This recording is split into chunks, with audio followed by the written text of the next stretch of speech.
It's District National School Boys Junior Team. Yes, indeed, the first final of the Blitz on this particular day of the 30th, and it's only 20 minutes to 9 in the morning. Great organisation here. We're waiting for a commentator to arrive, but this is wonderful at this hour of the morning. Blitz so far has been going absolutely fantastic. Down here we have Currow National School in their yellow and black trips, and they're led by their captain Day2. Here we have Currow.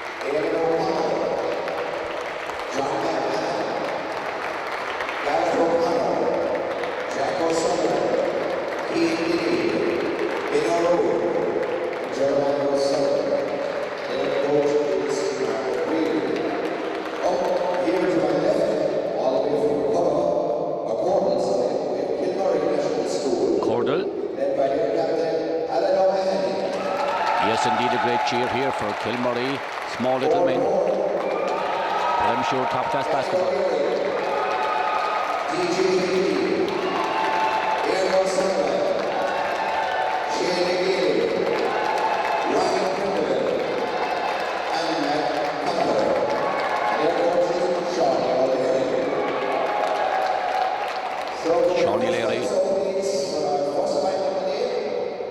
Yes, indeed, the first final of the day, the 30th of December in the year of 2005, the year of our Lord, we're about to begin.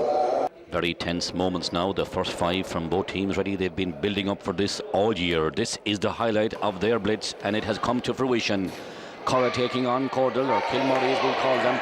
We don't have a commentator, so we'll try and keep it going. One of the names we just call them by the schools, and certainly it's a good start, and it's early days yet as Kilmurry playing it in there in the zone, looking to try and get the first score of the game indeed, and away come Currow. Currow basketball quite strong in both of these necks of the woods. These are district boys, junior, and certainly the ball is being thrown around pretty well. Kilmurry have a chance of a score here. Up it goes and down it comes again. Surely something is going to come, and referee Billy says it's a free. Two free shots for the Kilmurry number 6 as he gets the basket in his sights. Looking up now, nice little distance.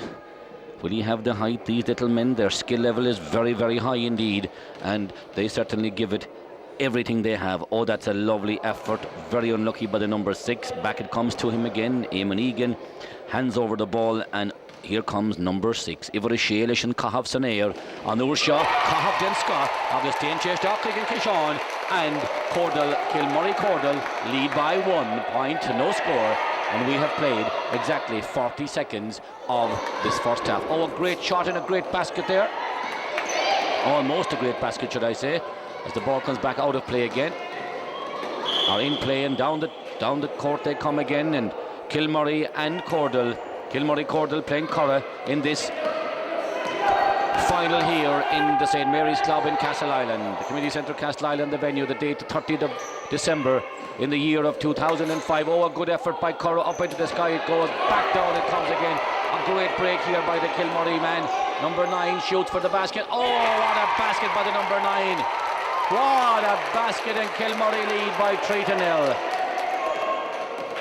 Cordell certainly playing well, but Currow driving forward again, and when Cordell break, they are very dangerous on the break, and away comes this man again, driving forward under the basket, up he goes! Oh my, good effort, up it goes again, and out it comes, and away come Currow. We can tell you that from the early stages here, Currow look to be under severe difficulties indeed. There's 8 minutes and 13 seconds remaining in this, the first half. It's 3-0 in favour of Kilmurry Cordell. Bucket seating here in Castleisland, the crowds gathering in already. Sometimes these finals provide absolutely fantastic entertainment. Second to none, they will tell you, because these are going to be the stars of the future. The young Kilmurry men, the young Currow men. Their parents, their family, their friends are here. It doesn't seem to matter what time of the day basketball is played here in the St. Mary's Blitz, because the crowds turn up anyway. Looking this morning for the hot dog man, didn't seem to be out there with his caravan. They say he stayed over in Dinjo's last night. Now, still the early stages, the clock is ticking down, 7:36, and they'll be free out here to Kilmurry. They're bringing the ball up the court again, bringing it up very nicely indeed. Very high dribble there, and dispossessed by the Currow man, and away come Currow. But again, the Kilmurry defence, they're playing very, very well. They're tight, they're quick on the break, and look at number 4, all on his own. Up he goes. The basket is not hit on this occasion, as down it comes again, and it will be another chance for Kilmurry to put it in the basket. Up they go again, hands reaching for it. Down it comes again, up goes Kilmurry, a chance of a score, but the Currow defence are back there and playing very, very well. Very, very well, might I add. So we have another free here from the free throw line for the number 6 for Kilmurry. And this guy, let me tell you, he's fairly handy.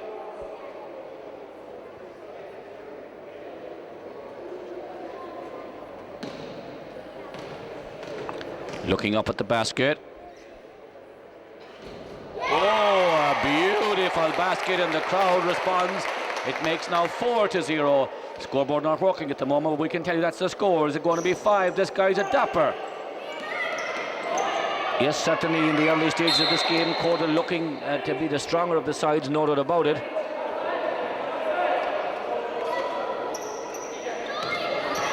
But Cordell under pressure now as Currow bring the ball up the court again. Kilmurry coming away again, their number 8 playing a very, very big defensive role, deep defensive role, also quick on the ball. Number 14 for Currow, gets it into his number 9. Number 9 back out today. A chance for them here. They try from the outside zone. Surely a score here. Yes, indeed, a good score for Currow. Very, very well put away, and that brings them back into the game again. Kilmurry still leading as they travel up the court again, go for the outside shot. Oh, a good effort off the ring, and back out it comes again. Down onto the ground, 10 minutes to 9, December 30th, 2005, on the day of our Lord. Kilmurry Cordell National School versus Currow National School. Oh, Kilmurry up at the basket again, away come Currow. Trying to bring that ball down the court again, but Kilmurry are back there, and they're certainly playing very, very well. The fast break is on here into 13, into 6. 6 is waiting, but 13 goes for the basket. Oh, very, very unlucky there by 13 as the ball comes back into play again, and it's going to be a side ball. Currow taking this side ball. Crowd still gathering here despite the early morning start. Number 14 making a little burst up the court. Away he goes, right away, passing it across to his number 9, who's looking to see the basket. Is he going to go for the throw? Hits the outside board, and away come Kilmurry again. 13 being challenged by 15 from Currow, and the ball goes out above on the far side. It'll be a throw out to Kilmurry. Away they come again, bringing the ball down court. It's an early time of the morning for the basketball final, but that's what it's all about. These young kids have been gearing for this right throughout the year. Some of them practicing at the basketball off the outside wall. A marvellous score again for the Kilmurry number 9. This man is having a blinder. But as I said, outside the side walls of their house, around the gables of the house, practicing their dribbling, their shots. Some of them every day of the week. Any chance they get, basketball in the hands. Certainly basketball in this neck of the woods is going from strength to strength, and how good it is to see small schools like Kilmurry and Currow producing such fine young basketballers who will, I'm sure, go on to be top-class club basketballers, because many of them have played with Ireland from these particular necks of the woods right throughout the years at both ladies and men's underage.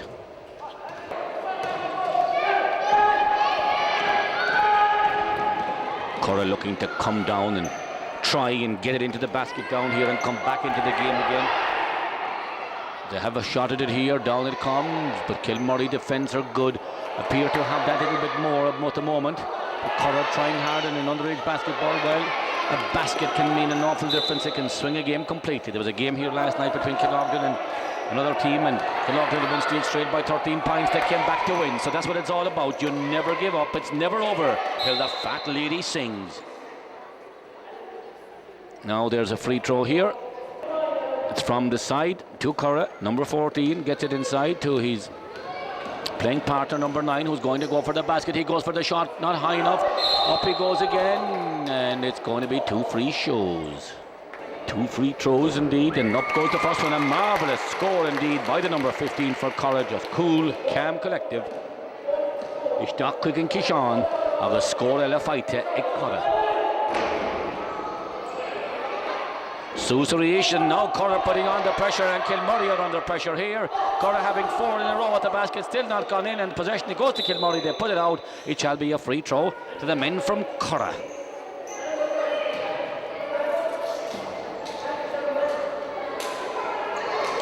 It's great in the morning to see all the family members coming here to see their little darlings, brothers and sisters and mammies and daddies, and certainly the youngsters themselves love to see their own amongst them. They mightn't always tell you that they'd like to see you, but by God, deep down they'll love to see the parenthood and the brothers and sisters and the siblings coming to support, because they love when things go well for them, and when things go poorly, it's nice to be there as well, because as we know in sport, it's not possible to win every game.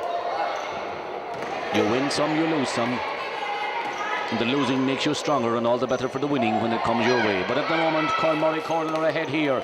There are 2:33 left in the first half here, in an exciting final here. Oh, a great effort off the basket by the Kilmurry man, but not going into this occasion. And certainly, it's looking, yes, time out now at the moment, and we make it 2:21 on the clock.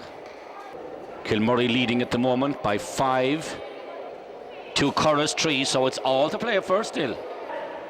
Throw ball from the side. It's 5-3 to Cordell in favour, as we are about to be joined by the man of the moment, the commentator Ibrahim, about to join us now.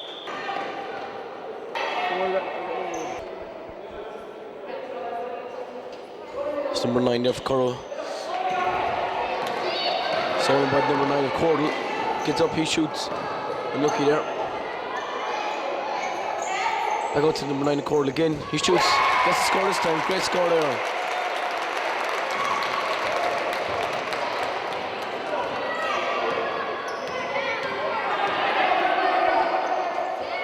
Number 14 here for Currow.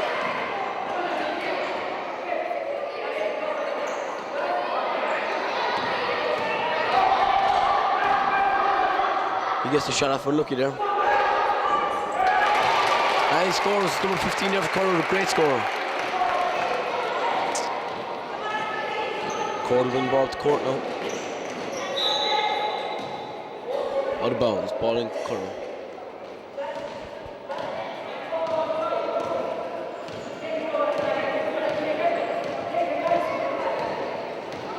It's number 9 of Cordell now, or Currow. He sends in high, great pass there. A great score. Great play there by the Currow team. It's finished off there by number 14. It's number 13 here for Currow. It's number 8, he shoots. And look it.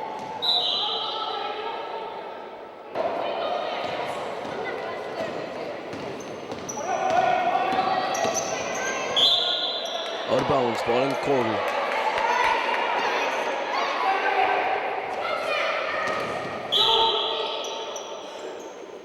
Ball up Currow. It's number 9 Currow, half-time. The half-time score here between Currow and Cordell, 7 points apiece.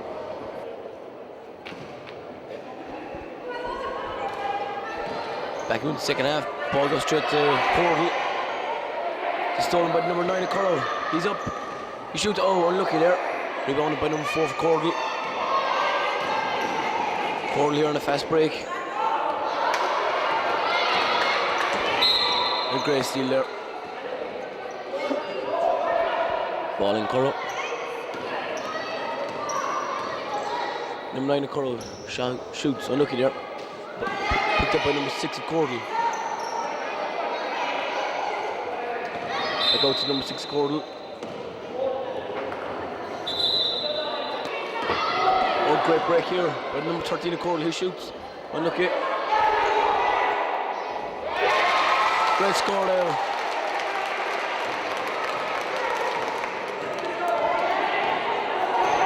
By number 8 of Cordle.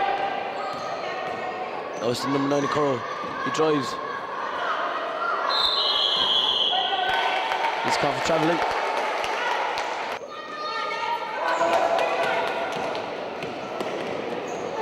Oh, great drive here. And 13 Cordle once more. Back to number 6.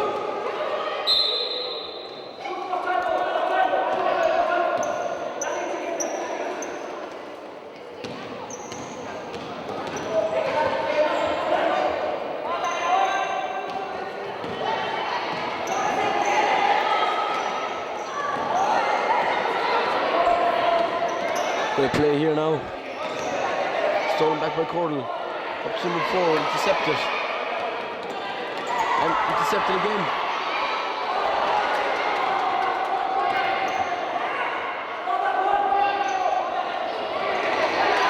Number 15 of Currow, he gets up to number 9 of Currow. Returns, shoots.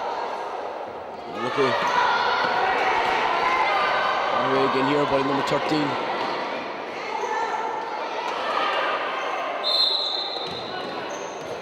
Score now is 9 points to 7 with 7 minutes and 25 seconds remaining in favour of Cordle. This is Currow on another break. Ball is kept in. Yes, it is. Falls to number 9 of Currow. He shoots. Oh, great score there. Fabulous score there by number 9 of Currow.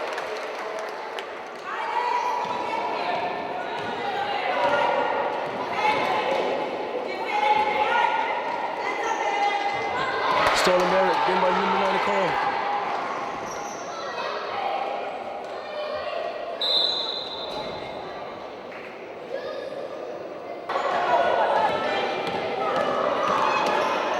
Number 13 here for Cordle.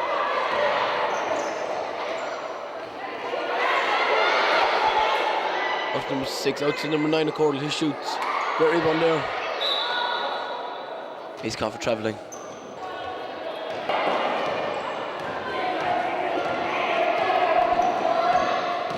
Great drive here. Out to number 15 here, Currow, he shoots. Unlucky, well rebounded there.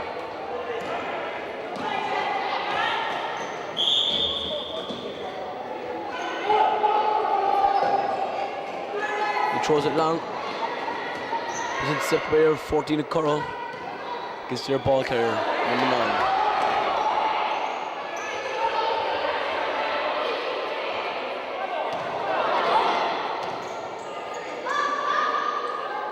Shot comes off there. Unlucky, kept in. No, it's not. Ball up Cordle. Just under 5.5 minutes left now. Score is still 9 points apiece.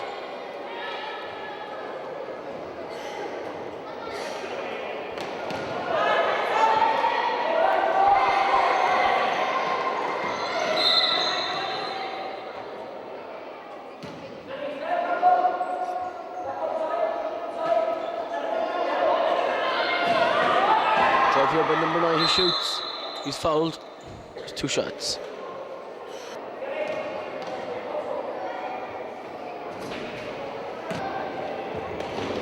And a second, gets his own rebound and shoots. Unlucky there. Picks up the loose ball again.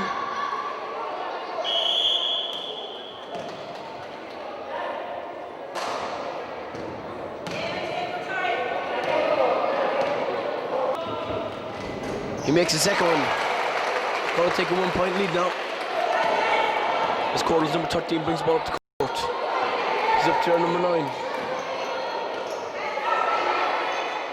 Out to number 4, he shoots. Unlucky there. Ball goes out of bounds. Ball in Cordle. Follows on number 9 there. Throws the ball in there. That's number 6 of Cordle. He keeps it in.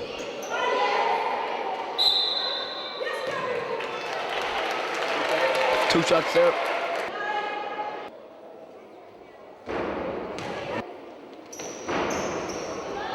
Lead second, and the rebound there by number 15 Currow as he brings the ball away.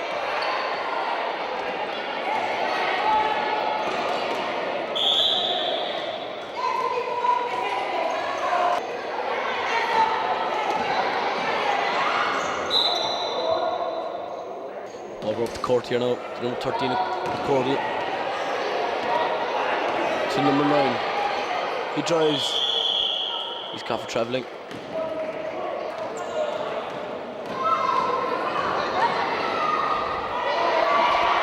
Great steal there. It's the number 6. It's Cordell. He shoots. He scores. Oh no, it's out. Unlucky there.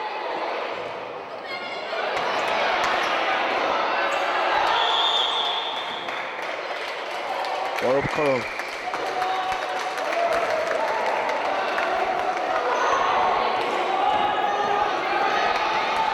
It's the number 9 of Currow again. Gets into number 15. The fouls on number 8 there. 2 shots. He scores the first one. The second one now. The ball falls loose. He picks up the loose ball. Shoots, he misses.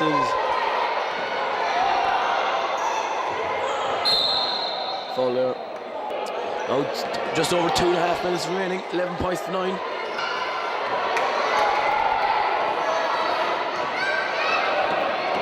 Great play here. It's number 9 of Currow.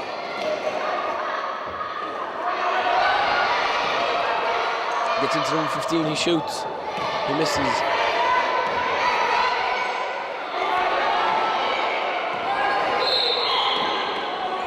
Foul there, ball in Cordell.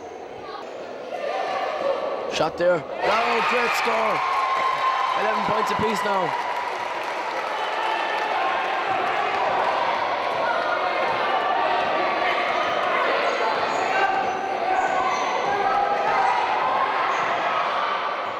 Into number 15 there, he shoots.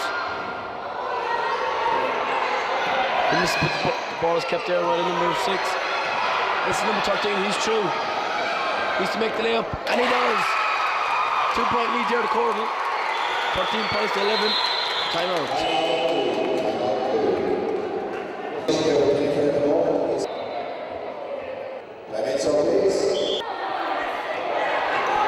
Number 9 there.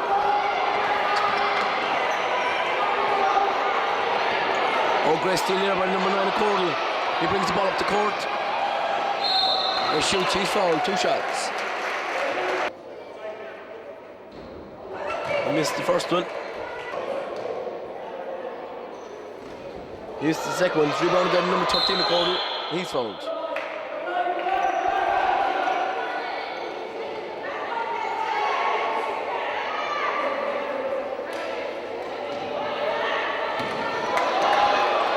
Ball in there.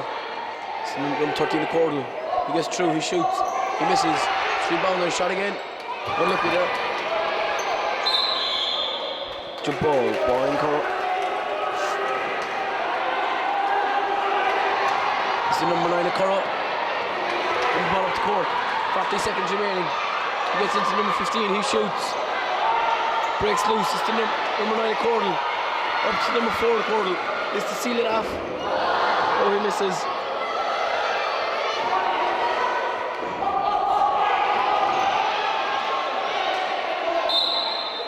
Jump ball in Cordell this time. Long shot there. Oh! That's surely it now. 16 seconds remaining. 15 points to 11. That surely seals it. Foul there's on number 9.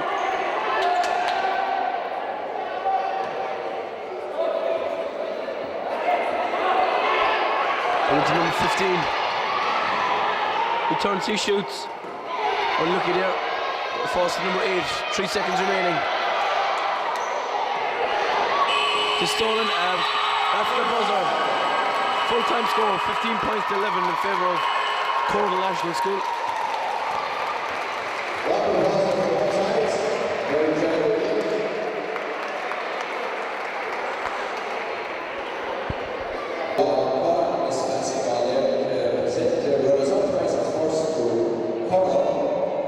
There by their captain, Neil Reid.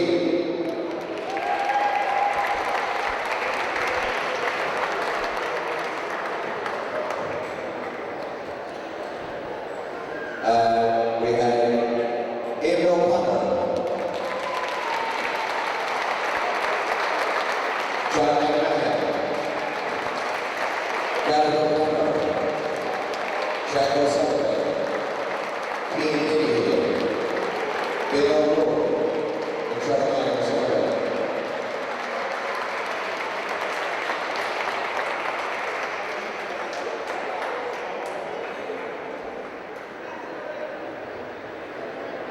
So now we'll call on Kilmurry, and they were led by their captain, Alan O'Mahony.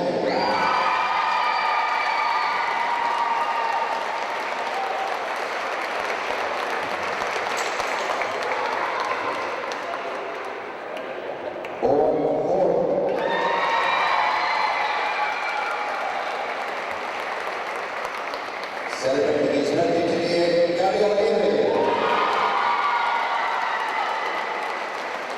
DJ Healy,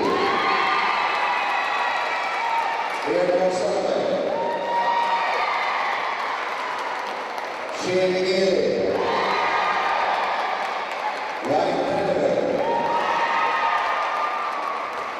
and Matt Potter.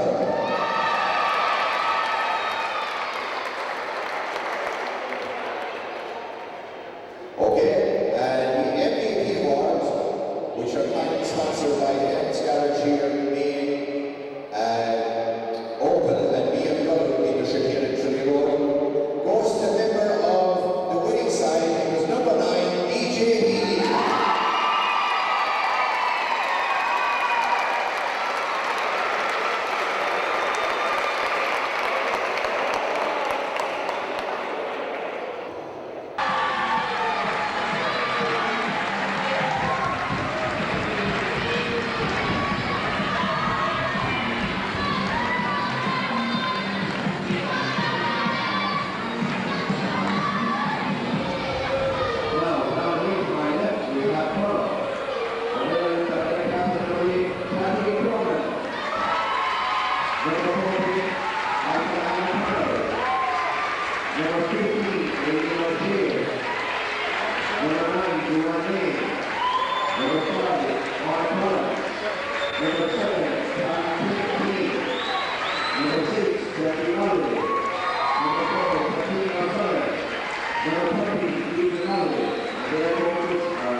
We now have the District National School Girls Snr A final between Castleisland and Currow. Another one of the local derbies. First point of the game.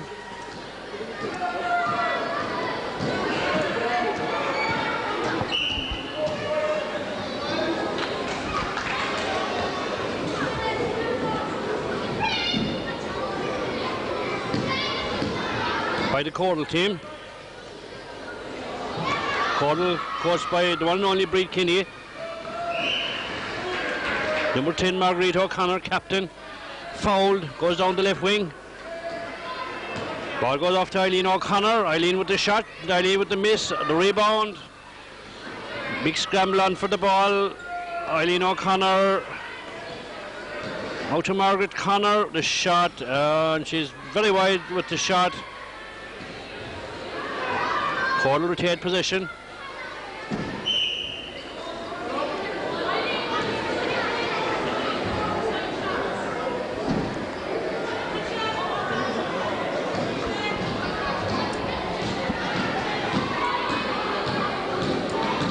Katrina Cronin misses. Fouls to the referee.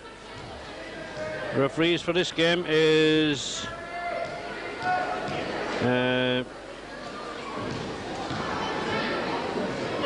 Trod, better known as Michael Broderick, and Boo Boo, I think his name is James Fleming.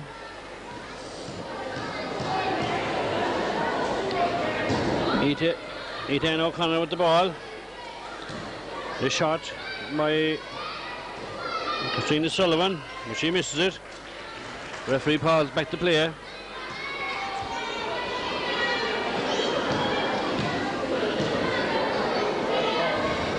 Katrina Cronin.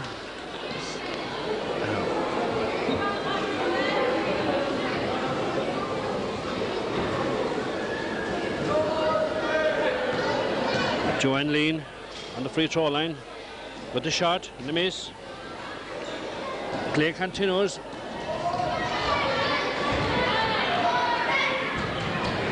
Eileen O'Connor.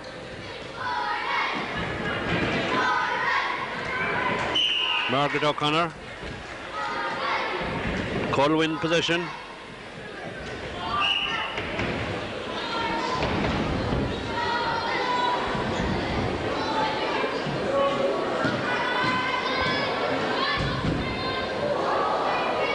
Miss puts it up the second time.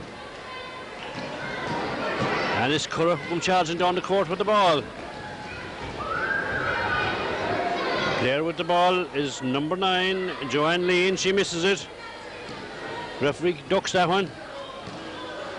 The pace of the game fast and furious. Margaret O'Connor with the shot. A little bit short, she misses it. Katrina Cronin. It's a quarter on the break. But great interception there by the Currow player. Number 8 goes for the shot and it's fouled by Eileen O'Connor. And it's the free throw line for number 8, Catherine Cronin from Currow. She's hits the first one.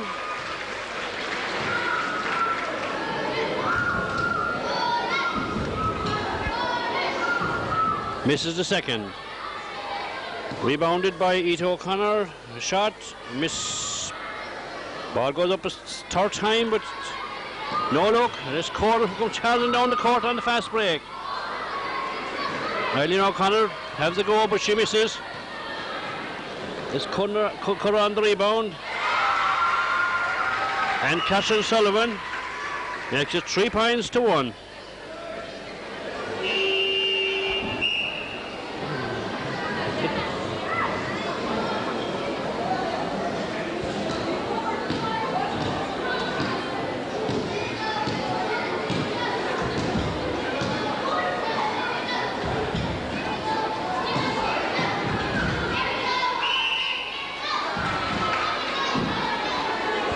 Foul is called.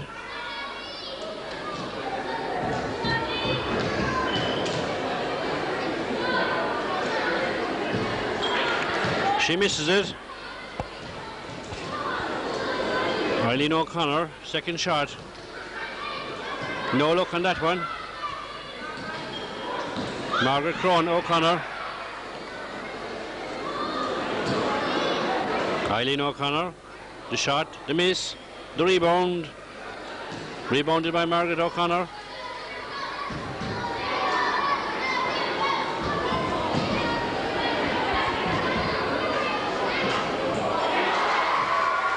Score is good. Score is good. Eileen O'Connor makes it 3 points all. Level pegging is this, 6:34 remaining.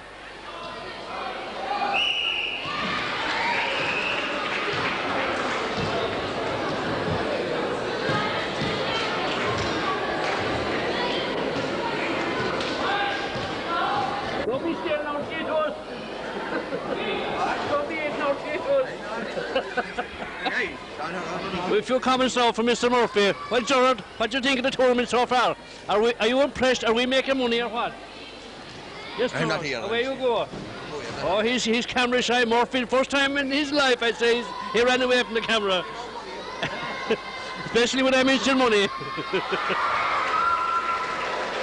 Katrina O'Sullivan makes it 4 points to 3 in favour of Currow. Close game, local derby. Neutral referees, very important. 6:08 in the clock.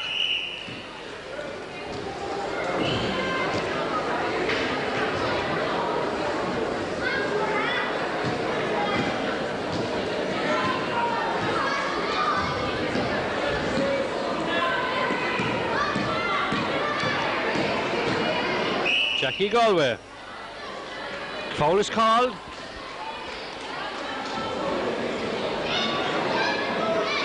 .5:39. The score is good.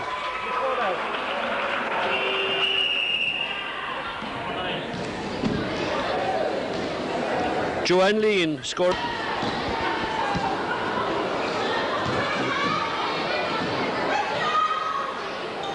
Margaret O'Connor. Eileen O'Connor. The whistle goes and it's Eileen O'Connor to the free throw line.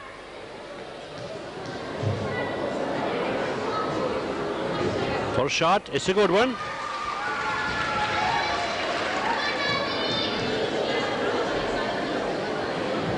And the second one is a good shooting from the free throw line by Eileen O'Connor. Makes it 6-5 in favour of Currow. And Currow on the attack. This player in is number 8. And that's a good score, Catherine Cronin. 3 points in this game so far. 8 points to 5. First quarter ended.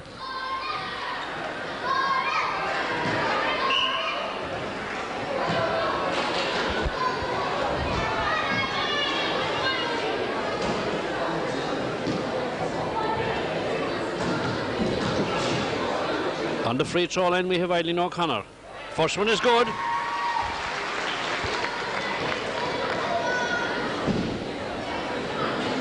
And the second one is good. Good shooting there from the free throw line by Eileen O'Connor. Make the score now 8 points to 7, just 1 point in it as we enter the second quarter.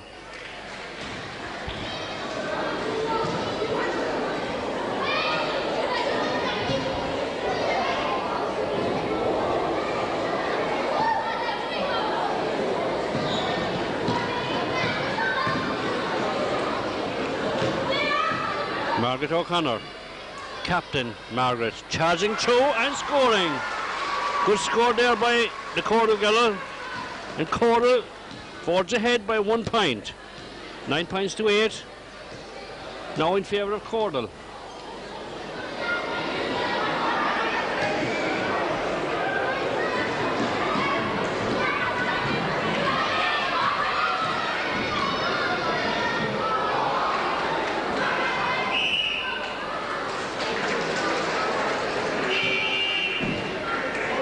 The foul is called and it's Margaret O'Connor on the free throw line.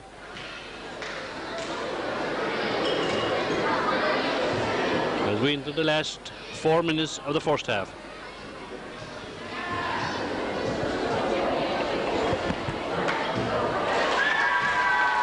The first one is good.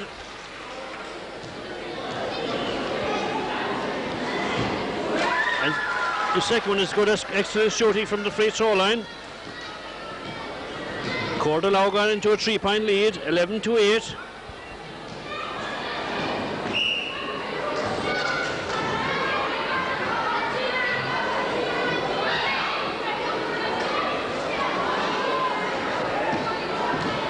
With this, Eileen O'Connor, after that scramble, who comes away with the ball.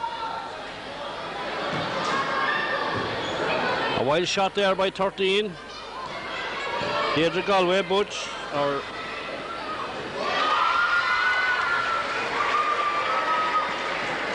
it's number 9 who finishes it off, Cont Hickey.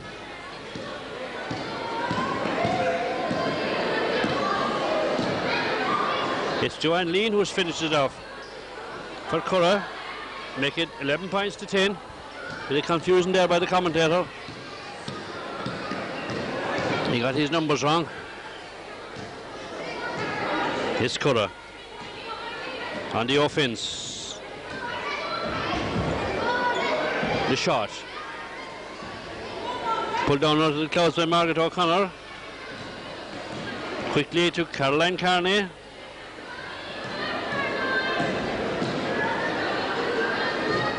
Oh, hit. Meanwhile, Currow charged down the court.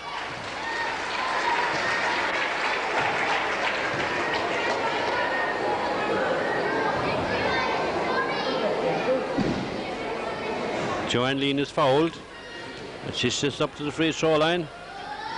She misses with the first one.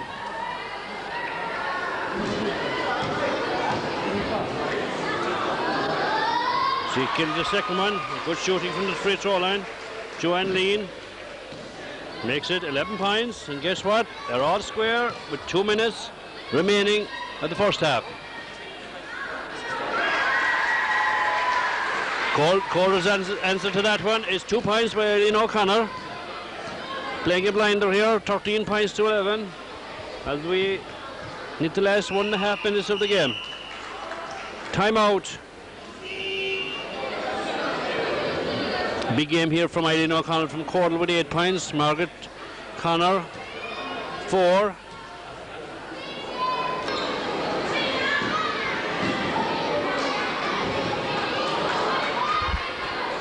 Meanwhile, we have time in, and we have a score. Number 10, score of that one. 15-11. 1:32 on the clock.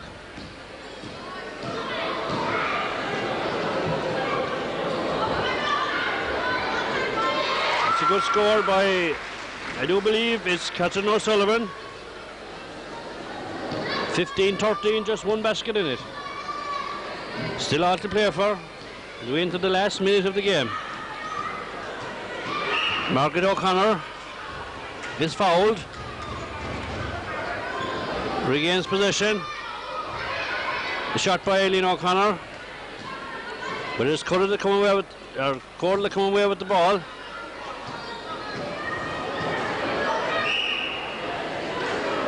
Meanwhile, the foul is called.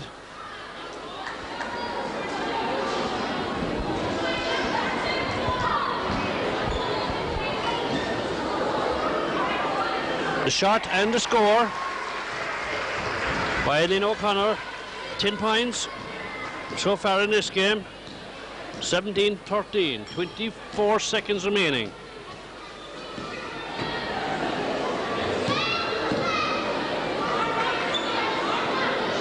Oh, that's a good shot there by the Currow player. 15 points. And that's number 14, I think. The shot and the rebound, and at half-time it's 17-15 in favour of Cordle.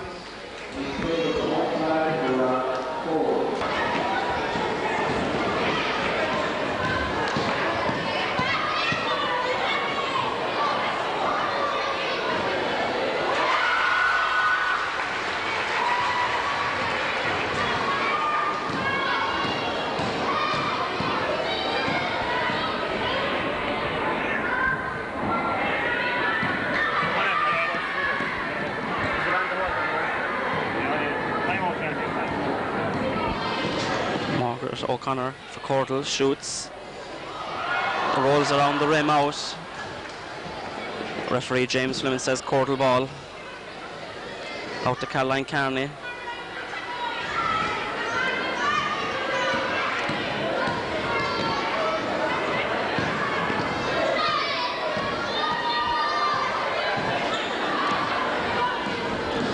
Katrina Cronin up the court. Oh, hard luck. Pass out by Margaret O'Connor. Oh, well caught. Well caught by number 6, Jackie Galway. Bad pass into Margaret O'Connor from Cordle, out to Caroline Carney. Into Eileen. Yes, Eileen scores. To make the score 19 to Cordle, 17 to Currow.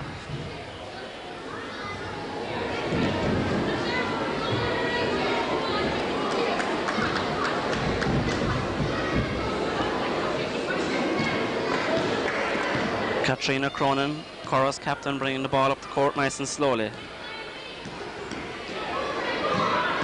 Passes to number 9, Joanne Lean. She's fouled. 2 shots as Michael Brother.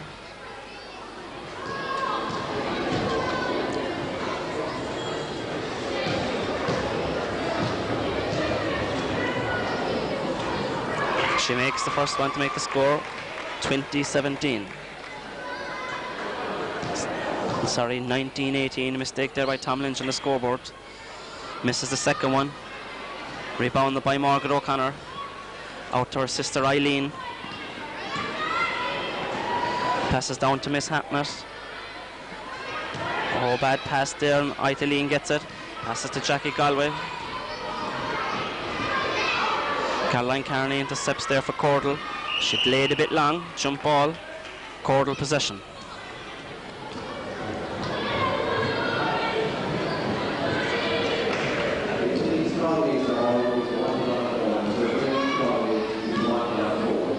Eileen passes into Caroline, robbed there by Jackie Galway. Currow ball. Jackie Galway brings the ball. Cordle are playing a full court press, making it hard for the Currow girls to bring it out of the court. Pass from Miss Cronin to Eileen. She goes through the centre, misses. Rebounded by Eileen O'Connor. Down the court to Caroline. Will Caroline get to it? Yes. Oh yes, a great score by Caroline Carney, a member of the under-13 community games team this year that won the All-Ireland. Currow bringing the ball up the court slowly again. It's 7:35 in the clock. It's Cordle 21, Currow 18. Eileen passes into Katrina Cronin. Out to Jackie Galway. Talks about a drive, but no, passes it back out. Into Eileen. Oh, well robbed by Claire Hacknett. Out to Eileen. Eileen into Caroline. Cordle seem to be using a fast break method. Back to Eileen. Misses, checked inside. Claire. Out to Margaret. Margaret drives, left-handed player. Yes, a good score by Margaret. Another member of that under-13 All-Ireland winning team this year. I think the bit of experience is telling here now as they go ahead 23 points to 18. Katrina Cronin passes. Oh, a big long pass. No, doesn't come off. Cordle possession. Timeout for Currow. Cordle ball. Eileen Connor brings it up the court. Currow gone on to man. How will that suit them? Bad pass by Eileen to Caroline. Don't jump ball. Currow ball this time. Currow would want to be speeding it up a small bit with 6:23 left on the clock. Katrina Cronin passes. Oh, well intercepted by Eileen. Into her sister Margaret. Left-handed player Mark down the court. Back out to Caroline. Over to Eileen. These 3 players seem to be ruling the roost for Cordle. Eileen rebounds, misses. Oh, big long pass up the court. Eileen gets it for Currow. Passes to Jackie Galway. Oh, foul and the score. A great score by Jackie Galway, and she'll get the bonus of 1 shot.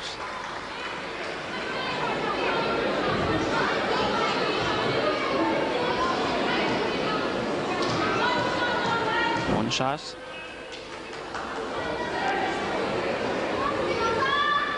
Yes, she makes it to make the score 21-23. Eileen O'Connor brings the ball down the court once more. Passes it to Margaret. I think Margaret is trying to do too much out that side there. Shot by Caroline. Missed. Oh, fouls. Fouls on number 14 for Currow. Ita and O'Connor. 2 shots for Margaret O'Connor from Cordle.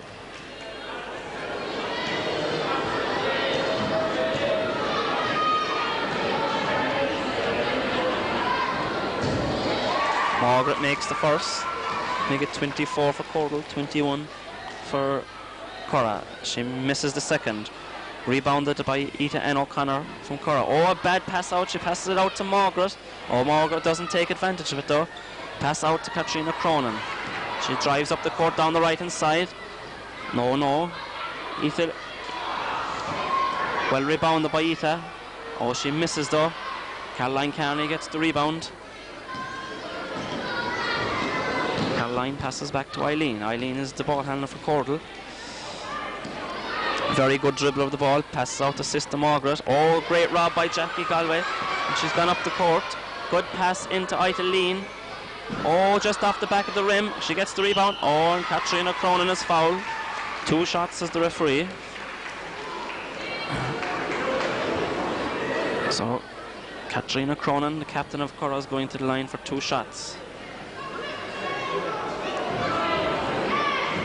She misses the first. She would want to be scoring one to make just 2 points between them. 4:20 left. Her second shot. And she also misses that. It's a scramble for rebound. Eileen gets it. Joanne Lean. Sorry, I've been calling the writer.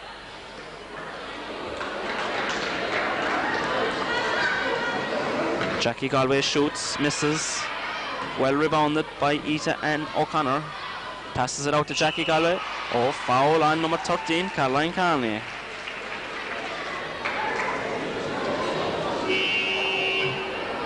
Timeout by Cordle. Breed Kinney, one of the club coaches here, decides with 4:09 the clock, it's time to call a timeout. Her side winning 24-21. 2 shots for Currow and for Jackie Galway. She takes her time, bouncing the ball. Takes the shot. Yes, she makes free throw. Jackie's a very good free throw shooter. Has 3 from 3 from her to make the score 22-24 in favour of Cordle. Oh, misses that one though, but it's well rebounded there by Katrina O'Sullivan, and she's fouled. 2 more shots for Currow. Katrina O'Sullivan there winning a great rebound and going back up. So 2 more shots. Can she tie up the game with 4:05 in the clock?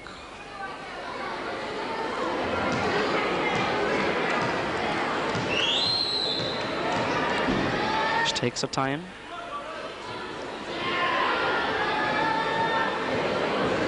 Shoots and misses, hits the back of the rim. 1 shot left. Can she make it a 1-point game?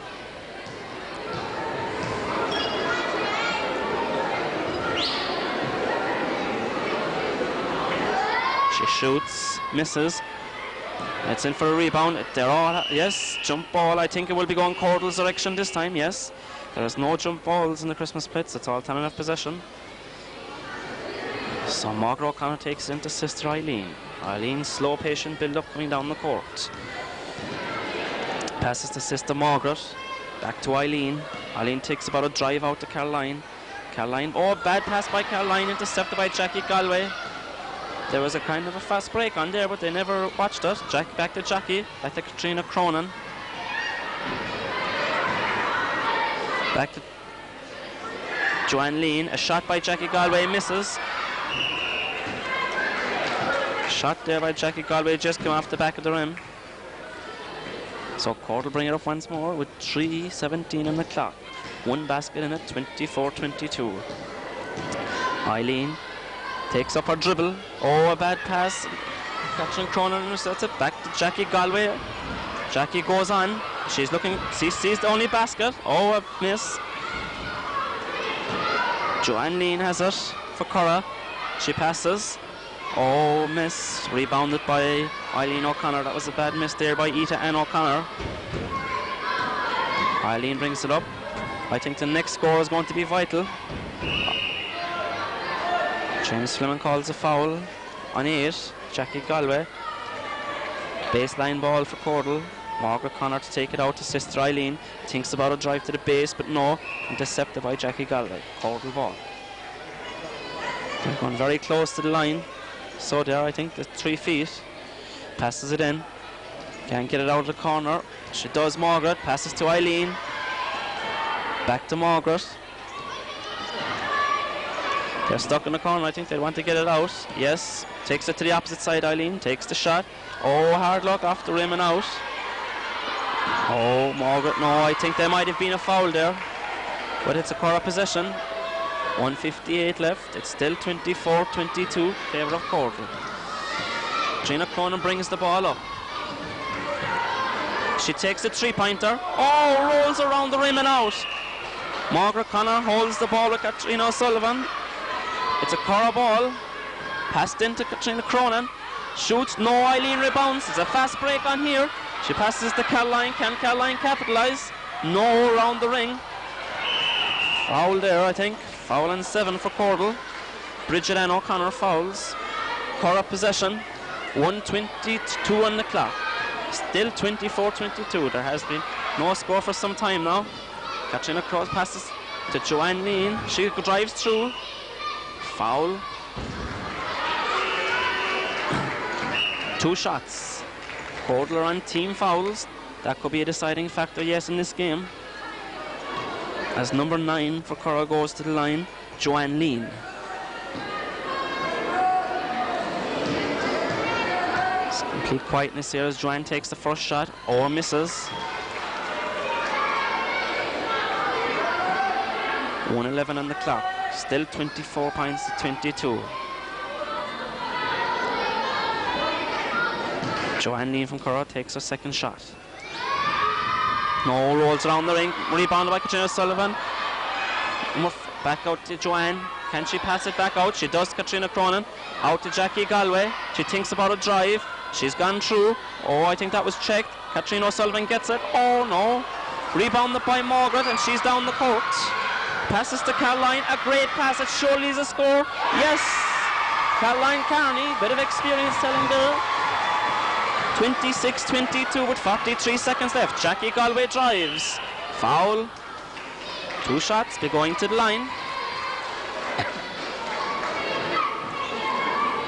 Currow haven't been great from the line so far, but yes, foul on 13. Caroline Carney. Just after making that great basket, I think was she fouled out? Did I say had she 4 or 5 fouls? 2 shots by Jackie Galway. Misses the first. She has been hitting 1 out of 2 all day. So there's still time on the clock. 26-22 with 40 seconds. Takes her second shot. No, misses the second one. Rebounded. Yeah, no, number 14. Eileen has it. Eileen O'Connor. She passes to sister Margaret. Will she go to the basket or will she go for time? She goes for the basket.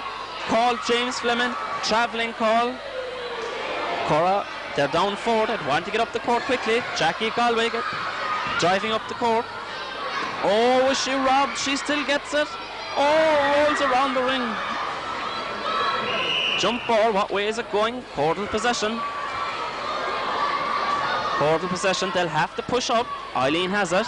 Marked by Joanne and Jackie Galway. Back out to sister Margaret. Margaret passes in to Miss Hartnett. Oh, check there inside by Katrina Sullivan. Number 9 for Cordal. Oh, a great score.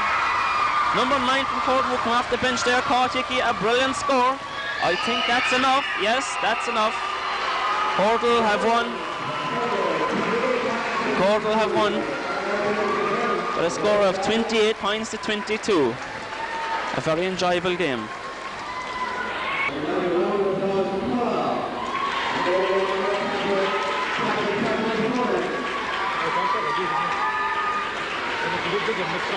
Watching me now and saying they're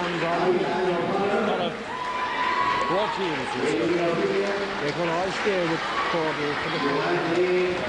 After that,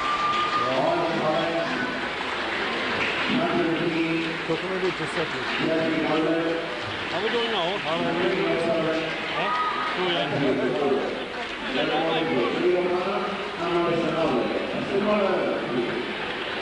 Now for the winning team, and they're all the way going out the road, the Currow.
Would be probably one of the most exciting games.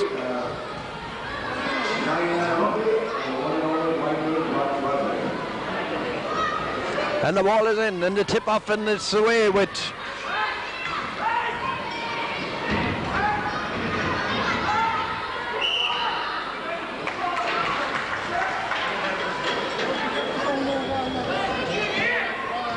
and here we have Dan Reedy bringing the ball for St. Mary's, or for Scartaglin, over to Brian Lynch. Brian was fouled by number 9 from St. Mary's, and number 9 from St. Mary's is Gerald Reedy. Shooting the ball will be Brian Lynch. Brian puts the first one in the bucket.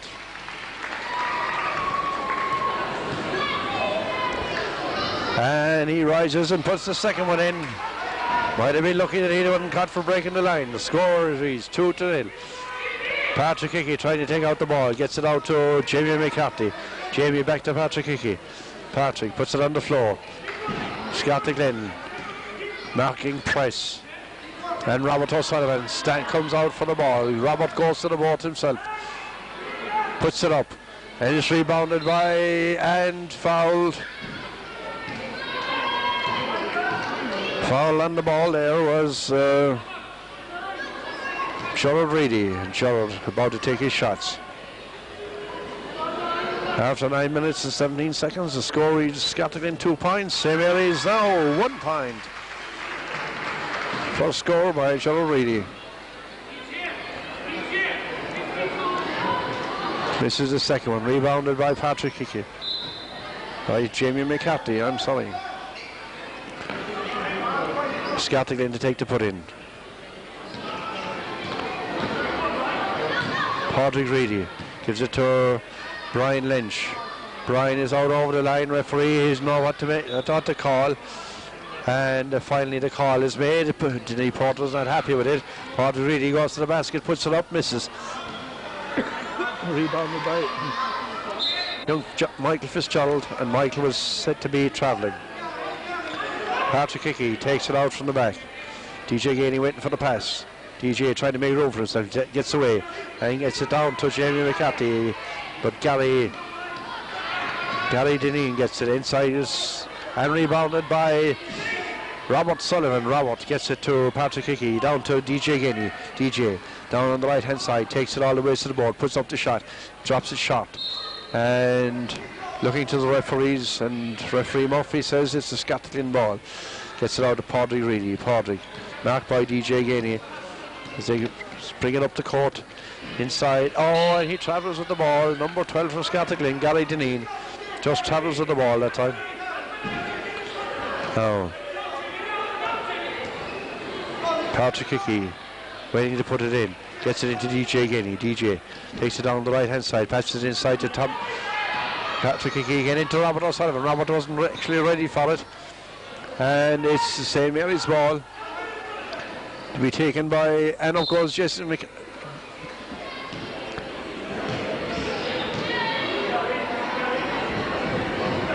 Jamie McCarthy on the foul line, going to take his shots now. Foul that time when he was about to shoot. Jamie puts up the first one and puts it in the bucket.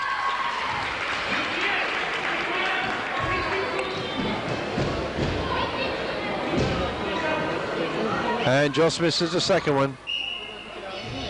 Scartaglin ball taken out by Brian Lynch to Padraig Reedy. Padraig Reedy brings a long pass up to Michael Fitzgerald. Michael isn't able to get it. Put out over the line by number 9, Gerald Reedy. Up, put the ball again. Falls. Robert O'Sullivan rebounds down to Patrick Hickey. Patrick looks up, gets it out to DJ Gainey. DJ turns his back to the board. Holds the ball. Gets it into Robert O'Sullivan. Robert catches it well. Drops it out to Gerald Reedy. Gerald gets it to Jamie McCarthy, and Jamie tries to put it up. Rebounded by Robert O'Sullivan out to DJ Gainey. DJ is going to have a shot. Just a little shot again. Up goes Robert O'Sullivan. Misses. And Jamie McCarthy bringing it around. And it's robbed by Michael Fitzgerald. Michael Fitzgerald to Patrick Reedy. Patrick all the ways up along. Community Games player this year and last year, and a fine score by Patrick Reedy for Scartaglin.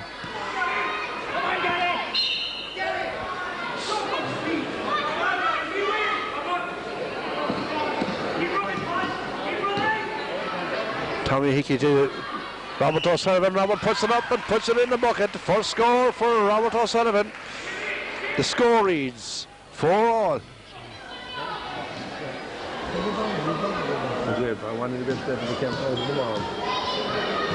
Robert O'Sullivan taking his shot and puts it in the bucket.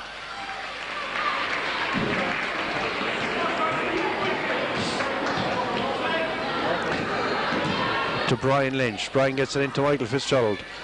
Gets it back to Lynch again. Lynch doesn't quite catch it. Holds it this time. Bounces it. Turns around. Tries a shot. And it's a jump ball. And the arrow says it's St. Mary's.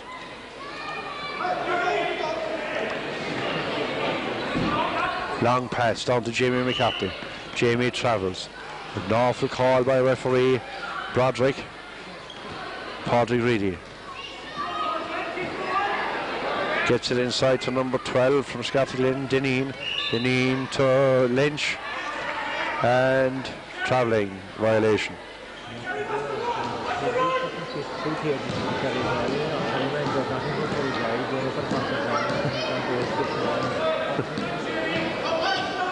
Jamie McCarthy goes all the ways. Robert O'Sullivan picks up the pass and Robert turns and Robert is fouled.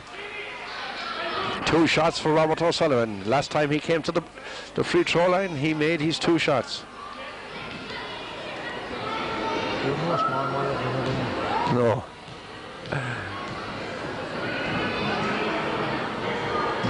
Just misses this time, Robert.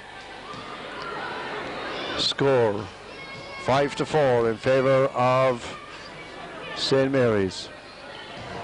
Robert misses the totem. Rebounded this time by Michael Fitzgerald. Out to Brian Lynch. Brian Lynch back to the playmaker Patrick Reedy. Patrick rushes up a little. Gets it back to Brian Lynch again. Brian going to the board himself. Goes to put it up. But the foul is on. Number 11, DJ Gainey. Scartaglin ball from the side. Brian Lynch takes it out. Gets it out to Michael Fitzgerald and back out again. And rebounded well that time by Trevor Reedy. DJ Gainey. DJ. Gets it back to Tommy Hickey. To Patrick Hickey. Patrick inside a high ball. Another foul on DJ Gainey. Coach Porter is taking the opportunity to call out Robert O'Sullivan there and giving him some instruction.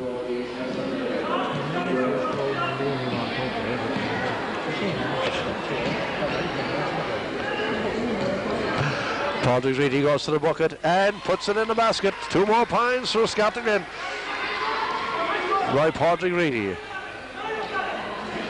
6 points to 5 in favour of Scartaglin. DJ Gainey bringing it down, stretching down along the side, looking to give it to Robert O'Sullivan. Turns to his right and puts it in the bucket. A beautiful basket. 5 points already scored by Robert O'Sullivan. Out of the 7 points for St. Mary's, Robert has scored 5. Brian Lynch gets it into Michael Fitzgerald. Michael Fitzgerald has it back again, well blocked. And Patrick Reedy gets to the bucket. And he gets 2 shots. The foul is on Robert O'Sullivan. No, the foul is on number 10, Jamie McCarthy. 1 minute, is it? Oh, this will go to the wire. We'll be back with after these messages. Thank you. Standing on the foul line. 7-6 and 3:33 on the clock.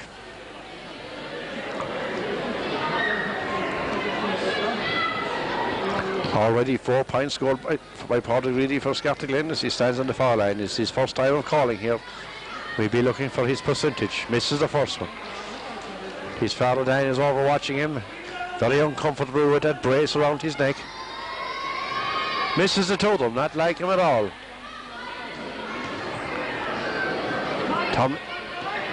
DJ Gainey back to Patrick Hickey. And with the ball is Gerald Reedy. And it's black ball. 22 is the call.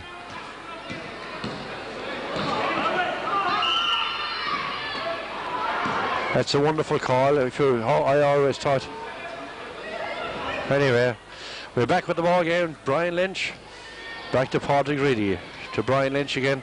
Brian driving to the board and his way is blocked by Gerald Reedy.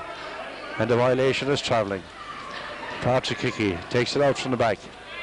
Gets it down to Gerald Reedy. Patrick Hickey still playing it around the front, looking for somebody to pass it to. DJ Gainey becomes available, takes it down on the right hand side. Lovely basket, lovely pass and lovely basket.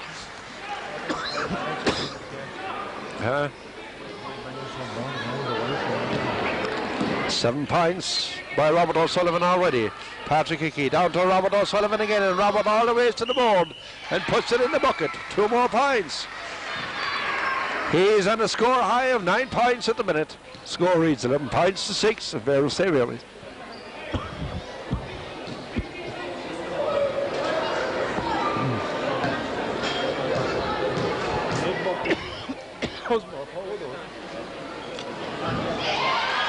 And there he goes, another point for Robert O'Sullivan, makes 10. Score reads 12 points to 6. Robert O'Sullivan has scored 10. 2 minutes to go. Right, yeah. Down goes DJ Gainey, all the way to the board himself, just sharp this time. And it's a jump ball. We're looking at the arrow, and it's the St. Mary's. DJ Gainey comes to the ball fast, gets it out to Tommy Hickey. Tommy brings it all the way around the key. Looking for Robert O'Sullivan inside. Throws a lovely pass to Robert. Robert still has it. He's deemed to be travelling, so the score doesn't count. Scartaglin, Portagrady on the ball. Brings it up, gets it up to Brian Lynch. Inside to Michael Fitzgerald, and Michael rolls it across the ring. Rebounded well by Robert O'Sullivan, and back to Patrick Hickey. Looking for the long pass down to John Reedy, but just cut off by Michael Fitzgerald, who has travelled, and it's the St. Mary's ball from the side. 1 minute and 8 seconds left before half time. Looking for Robert O'Sullivan. Robert goes to the board, straight in, and just this time misses the basket. John Reedy rebounds, gets it up. Robert rebounds again, and it's won by Portagrady. And with us now we have Mott Murphy, and Mott would like to make a comment on this game. Well, some good pair here. It looks like that Castleisland National School at their break now with number 11, who is DJ Gainey, that's right. It looks as if Castleisland seem to be able to hold on to the ball better, but at the same time 12-6, and we're just approaching half-time. Anything is possible in the second half. Thank you, Mott. Back with the ball game, and Brian Lynch takes it out to Padraig Reedy. Padraig holds the ball, brings it around, tries a left-handed shot, bounces and puts it in the bucket. Fine score by Padraig Reedy. 2 more points. John Reedy gets it into Tommy Hickey. Patrick gets it out to Robert O'Sullivan. Robert gets up a bit low this time, still fighting for the rebound, and Brian Lynch wins, gets it out to Padraig Reedy. 5 seconds on the clock. 5 seconds and a long shot from way out. Robert O'Sullivan tries a long one and back, and it's half-time. Score is 12-8. We'll be back after these messages. Thank you. Back with the ball game in the second half. DJ Gainey gets the tip off. Out to Patrick Hickey, and he puts it down for 2. 2 more points, so the same areas. Number 12, Patrick Hickey. First score he's after getting. Patrick Reedy tries to take it out. Knocked by 3 people. Finds it difficult. DJ Gainey bringing it up all the way along. Up on the right hand side, looking for Robert O'Sullivan on the pass inside. And John Reedy keeps it well in. A lovely. Oh, it was going to be a lovely one. John Reedy did well.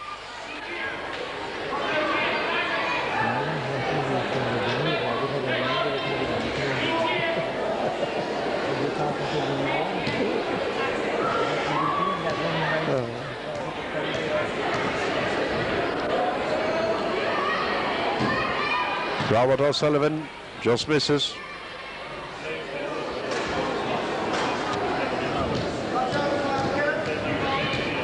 Robert played with the community games, brought the gold medal to Tullig, and scores another point, makes it 11 points for Robert O'Sullivan. And Brian Lynch to Padraig Reedy. Padraig being cluttered around by players, gets up, has a shot, waiting for these people to rebound it. The rebound, the arrow is for St. Mary's as they take it out. Patrick Hickey throws it into Gerald Reedy. Gerald Reedy brings it up the court, holds it back, gives it to Tommy Hickey again. Patrick Hickey. Patrick gets it inside to young Mitchell is after being brought in. I didn't see who he... Brian Lynch for Scartaglin, robbed by DJ Gainey. Throws it over his head, plays it well. It's again to DJ Gainey. DJ goes right through the middle and misses the tip off, but Robert O'Sullivan rebounds, puts it up and puts it in the bucket. 13 points for Robert O'Sullivan.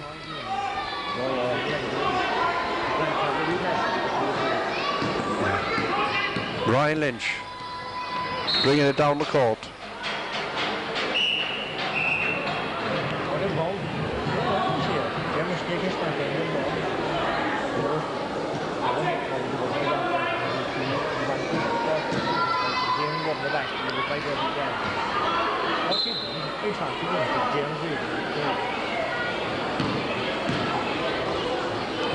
We have shots for number 10 from Scartaglen, Tomas O'Sullivan.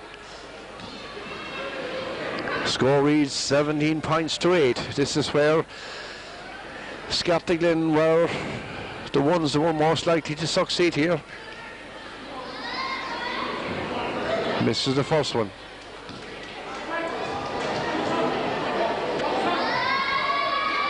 And misses the second one. Robert O'Sullivan rebounds. Patrick Hickey bringing the ball over the halfway line.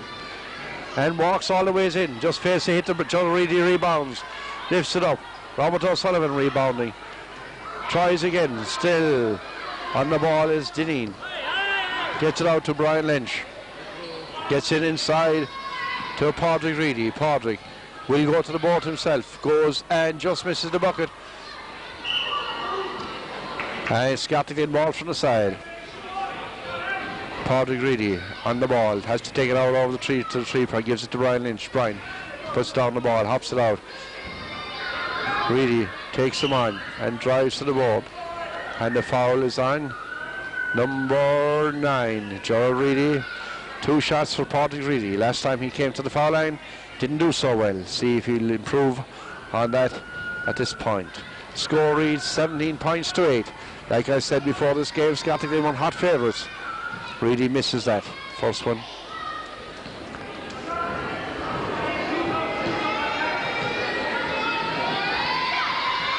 Puts up the next one and he misses the second one. Rebounded by Patrick Hickey. Turns a fast one to Brian Lynch. Reedy gets in, blocked out by Robert O'Sullivan. Patrick Hickey throws a long pass up to young Mitchell, and young Mitchell fails to catch it.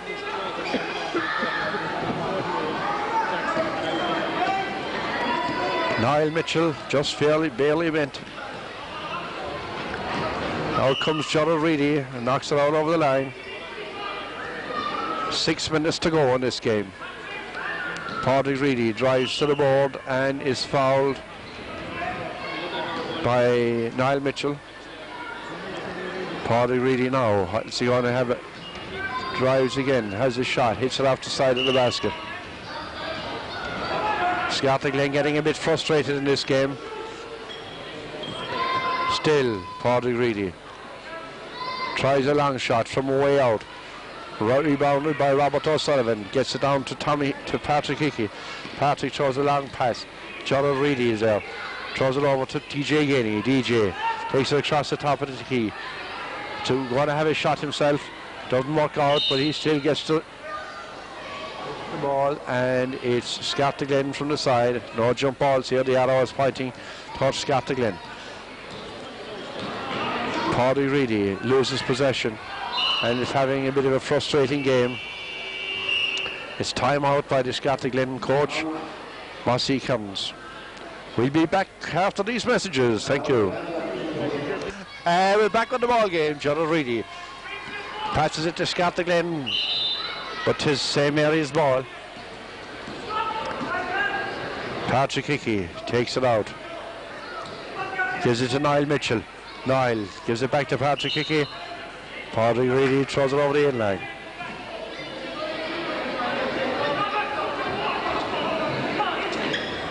Robert O'Sullivan. Nice and easy. Settles him down. Gets it to DJ Gainey. Back to Niall Mitchell to Joe Reedy. That's a lovely shot by Joe Reedy. Makes it 3 points for Joe Reedy. Score reads 19 to 8.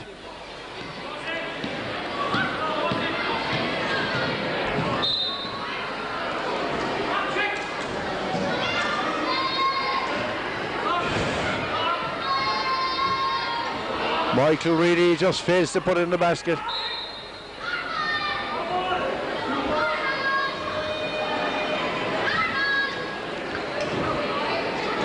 St. Mary's bringing it up. Charlotte Reedy with it. Throws it out to Tommy Hickey. Tommy gets it over to DJ Gainey. DJ has a shot from a long ways out. And Scartaglin bring it away. Padraig Reedy taking it to the board, gets it inside to Brian and puts it in the bucket. Brian Lynch makes 2 points. High score of 4 points by Brian Lynch. We expected more from him. DJ Gainey brings it across the halfway line. Calling a play. We don't quite get it.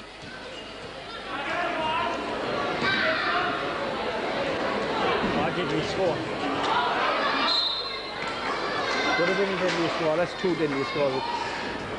Very unlucky there between Joe Reedy and Robert O'Sullivan. I think he must have got Robert standing to the foul line, puts up the first one and puts it in the bucket. Takes his second shot. Robert rarely misses. And it's 15 points scored by Robert O'Sullivan.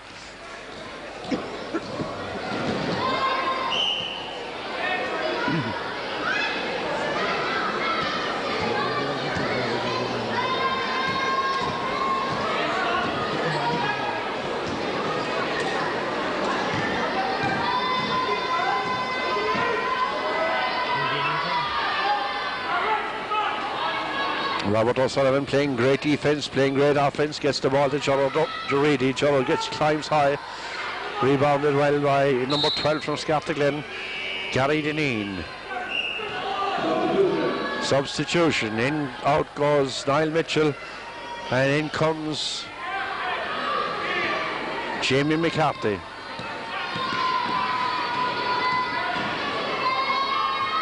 And Padraig Reedy scores another 2 points for Scartaglen, making it 8 points for him.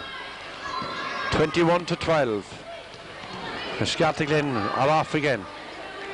Michael Fitzgerald to Brian Lynch. Brian all the way to the board. This time he's going. Up he goes, misses the bucket. Rebounded by Robert O'Sullivan. Ian Gainey brings it across the half. DJ Gainey to Jamie McCarthy. Jamie just misses. Rebounded well by number 8 from Scartaglen, Joe O'Connell. And Scartaglen bring it out. Padraig Reedy. 2 minutes and 30 seconds. 21 points to 12. 9 point game.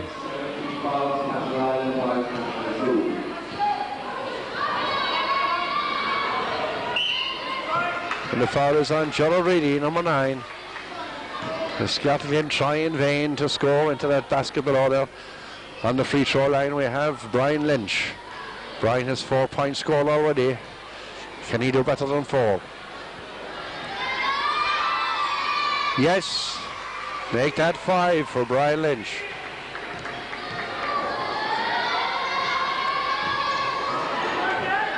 And 5 is his total.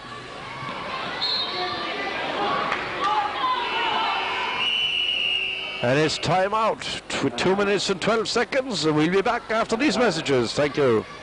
Comes Padraig Reedy from Scartaglen, and he goes up and he just misses. Michael Fitzgerald rebounds back to Padraig Reedy again. Padraig is the only shooter from Scartaglen, misses again, and up goes number 10. Robert O'Sullivan still catching the rebounds, and Michael Fitzgerald marks him closely, and the foul is on Michael Fitzgerald, 5. DJ Gainey brings a long ball. And it's St. Mary's.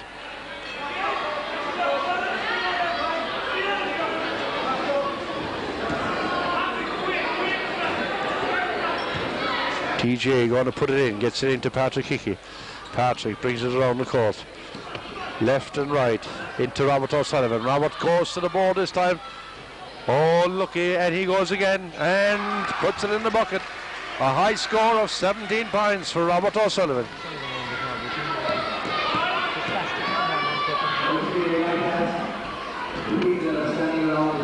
And it's Brian Lynch, 2 more for Scartaglen. Patrick Hickey bringing it out again. Gets it across the halfway line, and Padraig Reedy hanging off of him.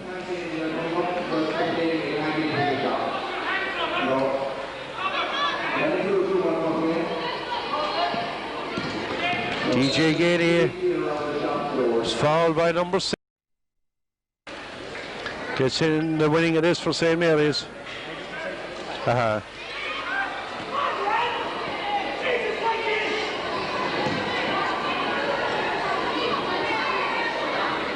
Brian Lynch bringing it away for Scartaglin again. Gets it down. Padraig Reedy is blocked out there by DJ Gary.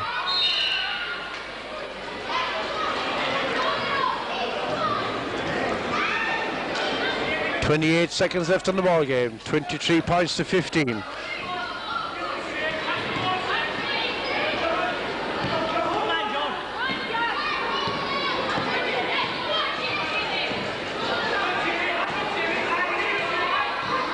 Padraig Reedy this time going all the way to the basket himself, and he is fouled by DJ Gainey.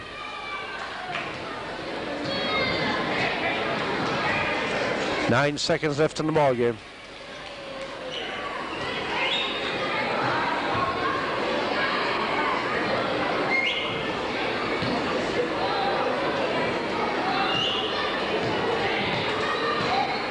It's Padraig Reedy. Puts it in the basket.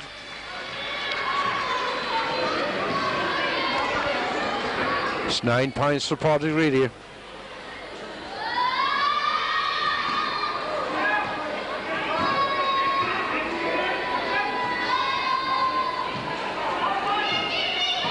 And St. Mary's get it away. DJ Gainey strikes a long shot and just misses. A good win for St. Mary's.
Back with the ball game. Thomas Brennan and Job Tehan go to the tip-off. Tommy Horton wins, and the playmaker for the Desmonds is John Brennan. He gives it looking for Tommy Carty, gets it inside to Richard Nolan. Willie Dom brings it out. They all want to get a feel of this ball. There's a lot of one. Gets it inside to Tommy Horton. Traps it with his foot. Gets it out to Tommy Carty. Long shot across to Tom Brennan. Tom drives to the board. Turns around, and Francis Rahilly collects his first foul.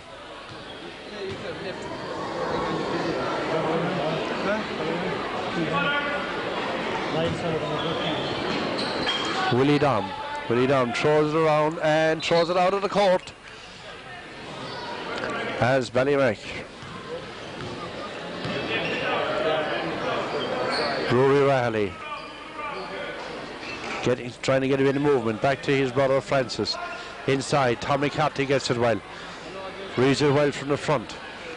Tom without the gel today. He'll be putting the gel on later on, but playing today without any gel. He finds it goes in his eyes. Back to Willie Dom. Back to Tom. Tom climbs in the air and just misses this one. Rebounded by David Lean. Back to Rory Rahilly. Rory, the premier men's player, threatens, gets it back to his brother Francis. Tommy Carty kicks it just out of his hands, and Tom fights for it and just misses it. The age catching Tom. Inside to David Lean. Back to Job Tehan. Job climbs, rebounds, and climbs again. And the foul is on Willie Dom O'Connor. And Job Tehan comes to the foul line for the first time today. Very low scoring game. After 2 minutes, we just have 0-0. Job Tehan stands to the line for Ballymac. Job puts the ball in the bucket.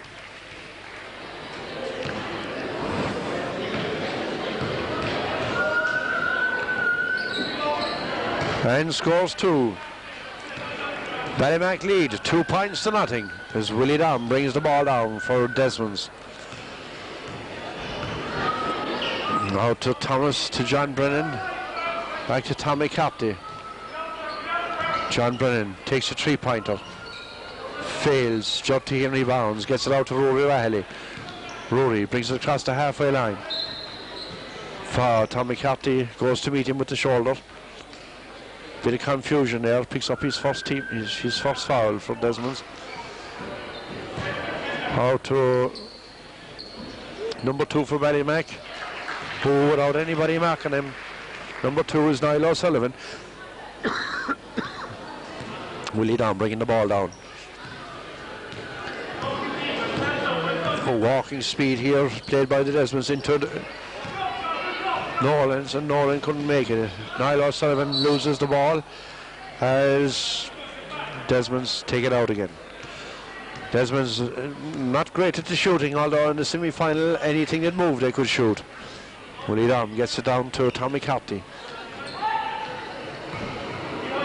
Tommy Horn in at the back looking for it. John Brennan drives through, misses the tip, rebounded by David Lean under the board. Back to Rory Rahilly. Rory looking around, slowing it down. Tommy Carty feigns to go tackle him. Faced by Willie Dom. Gets it inside to Joe O'Sullivan. To Niall O'Sullivan. Out to Francis Rahilly. And Tommy Carty picks up another foul for clipping. Tom will have to be careful. Travelling by Rory Rahilly.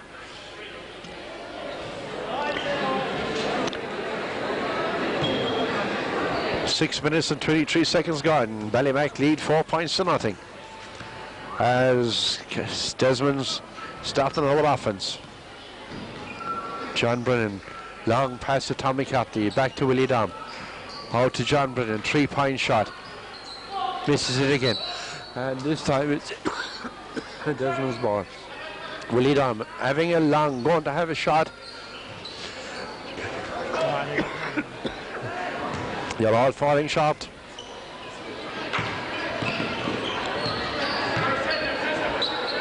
Francis Rahilly tries, and Richard Nolan rebounds strongly there under the board as John Brennan looking fit. going down the far side. All the way is under the basket. Takes the ball over the back line, and he's knocked over by his cousin David Lean. So Francis Rahally changing playmakers for Ballymac. Francis going to bring it, wants to balance up the sides. Out there is Jotty, Niall O'Sullivan, and they throw an air shot. Substitution Desmonds. In comes Liam Brosnan.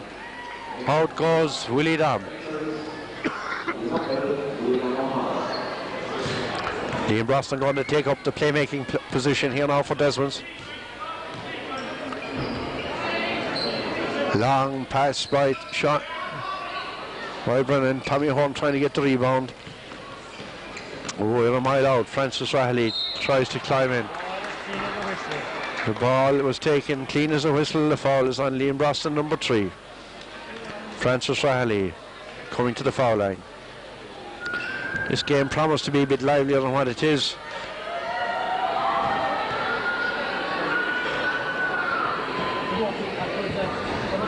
And throws it short.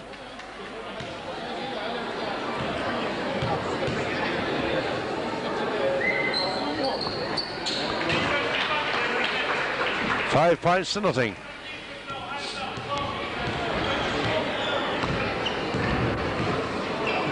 Tommy Capty is the playmaker now.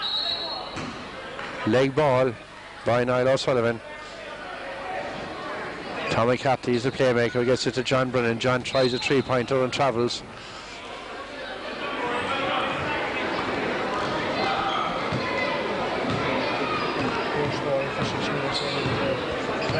Four minutes left in the clock.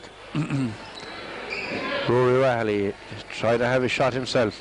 Gets it. David Lean was travelling in there and stood on the back line. We welcome Paddy Hurley back again, just after having his crew beans and cabbage. As Tommy Capty taking a 6-point shot. No, he decides he won't. He's there ready, back to Liam Brosnan. John Brennan shoots again and nobody into rebound. Rory Rahally cleanly takes the ball. Niall O'Sullivan goes to the bucket and it's a fine basket. Niall O'Sullivan, 7 points to nothing. Desmond's really not rising to the occasion here. I see the chairman of the Desmonds Football Club is very disappointed here with his boys. Richard Nolan goes to the bucket this time.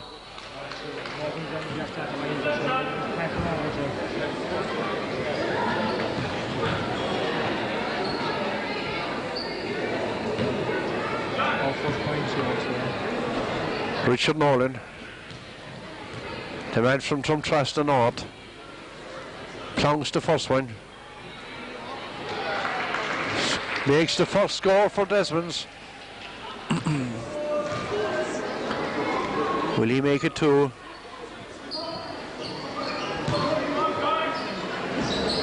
Liam Brosnan has a shot, misses.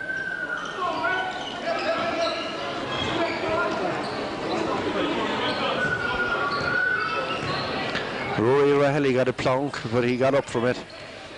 Tommy Capty covered that one well. Gives the ball to John Brennan, sets off down. And scores a 2-pointer. John Brennan. 3 points by Desmond, 7 points for Ballymac.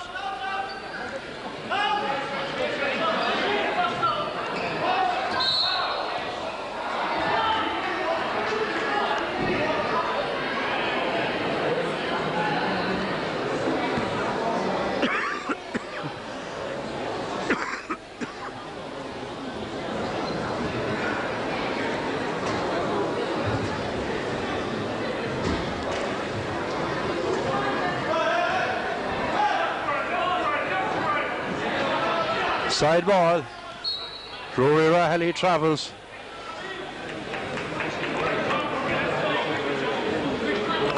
Back with Desmonds. 7 points to 3. Liam Brosnan. Where did they pull Liam out of? I wonder how this stroke was pulled. As Richard Nolan climbed and never let go of the ball.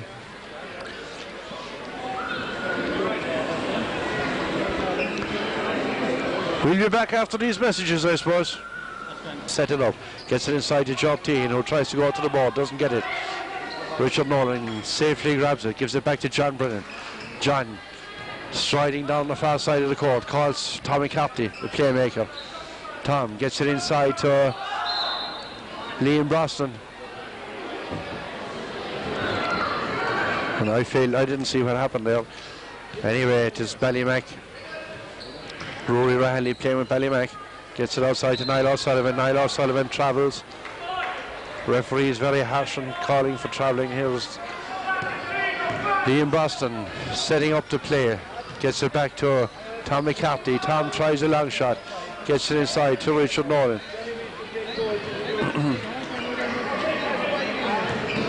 Now comes Francis Rahilly. Takes a jump shot. Gets it off the thing. Rory is there. Tries to make room for himself. Doesn't get there. John Brennan. And John is fouled by David Lean. Tommy Capty takes it inside to Liam Brosnan. Liam looking for Tommy Horn.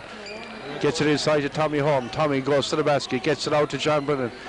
John back to Liam Brosnan. Liam tries a long shot. Hits it off the ring and it falls out.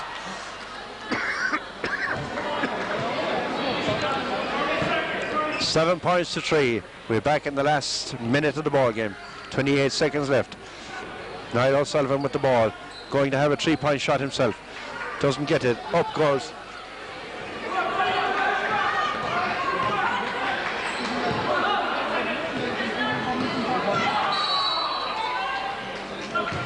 The foul is on David Lean.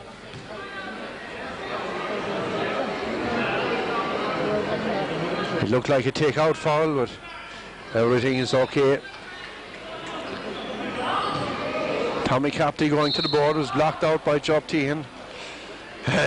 Tom is very happy with that, because Tom knows in his own heart and soul that he probably fouled and got away with it. So Tom comes to the foul line himself. 4 seconds left in the ball game. 7-3. Will Tom make this 7-5? Puts in the first one. No, just drops out. And puts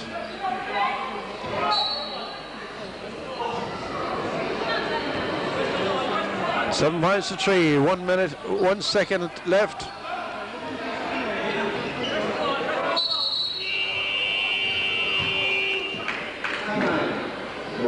Very tame game. 7-3. We'll be back after these messages. Thank you. Sullivan's there, 109 and his brother. They're down there top,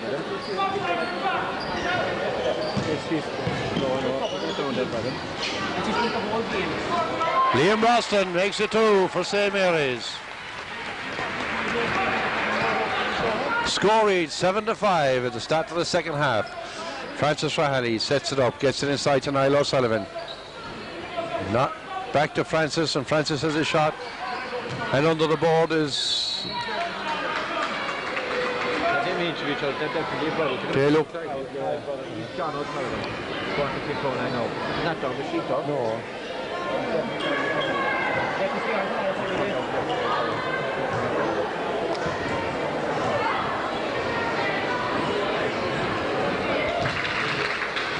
Makes 2 points.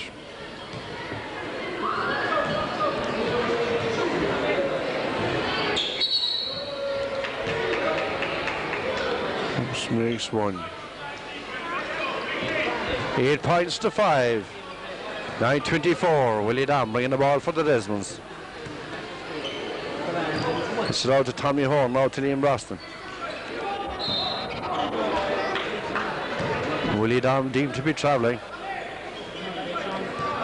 David Lean gives it back to Francis Rahilly. Under 18 international, this guy. It's outside to Niall O'Sullivan. Niall O'Sullivan puts it up, misses the bucket. Rory Rahilly.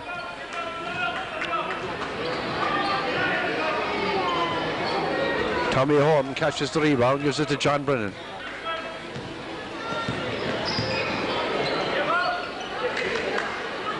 John to Willie Dam, holding the ball and making sure they keep it. O'Sullivan.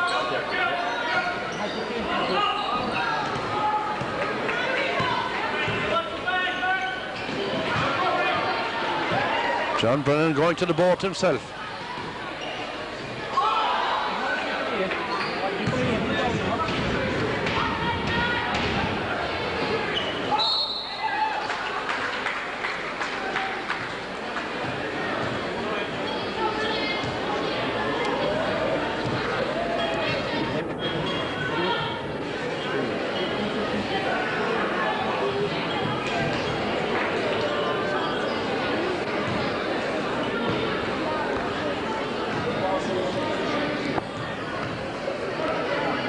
Francis Rahilly at the foul line, puts up the first one and puts it in.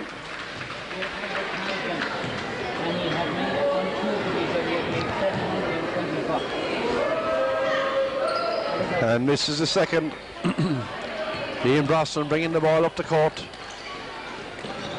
Well read by Rory Rahilly. Rory goes all the way to the board and scores it.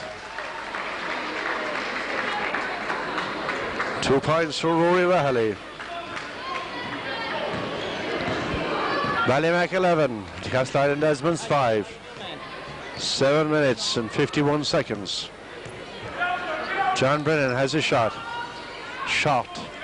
Rory Rahilly goes this time. He's after finding his way. And the foul is by John Brennan. And Niall O'Sullivan is the man to be on the foul line. Hand you over now to Mutt Murphy for a while. This is a very, very strong team from Ballymac. They got the two O'Sullivans, John and Niall. Niall on the free throw line now, of course, play with St. Brendan's. Killarney, David Lean is in there with them, and they've got National League player Rory O'Reilly and his brother Frank as well. Very strong.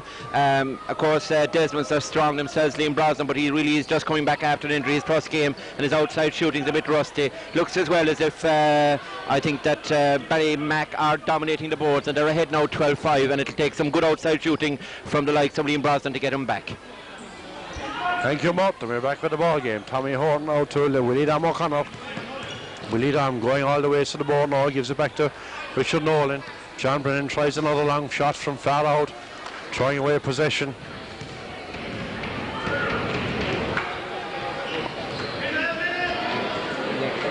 Francis to his brother Rory.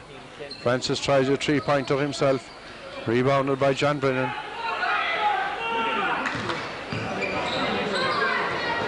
David Lean.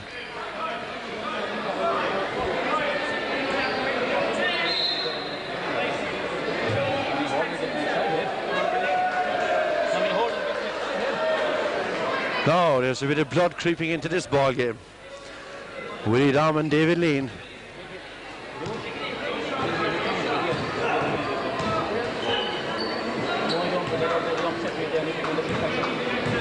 Francis Riley brings it away for Ballymac. It's down to O'Sullivan. O'Sullivan to Rory Rahilly, and Rory puts it up, and it goes off of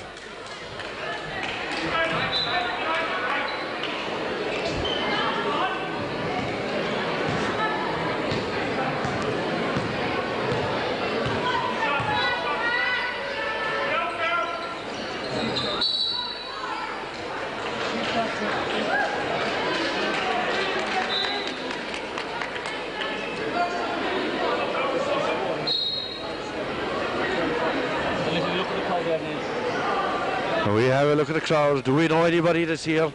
Of the thousands of people that are here today, do we know anybody? And they're all strangers from Ballymac still leading here, 12 points to 5. I think David Lean losing his cool there, being brought off. I think his brother Tony there, sports editor, examiner, tell him to cool down. Got involved there with Tom O'Connor, or was it Willie? Is it Tommy who's playing? Willie that's playing out there. Tommy's up here with us, and I think Tommy Horn as well. And I think he's cooling down, and they're brought in a young fella, Paul Gallivan, as Rory Riley goes to the free throw line, and he misses the first one. But at the moment, the outside shooting is not paying off dividends for Desmonds, and they really have to go. But it looks very like now that, as Rory misses both, looks very like now that the inside game of Ballymac could prove the decisive point here. Back to you. And a great rob there by Francis Rahilly, and it's the two Rahillys versus Richard Nolan, and Richard comes out best here.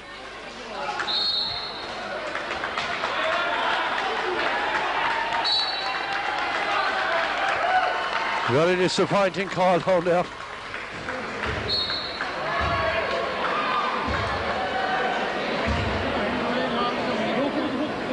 Technical being called. Technical foul on number 1. I think it's Richard Nolan. And Ballymac are happy to come to the foul line.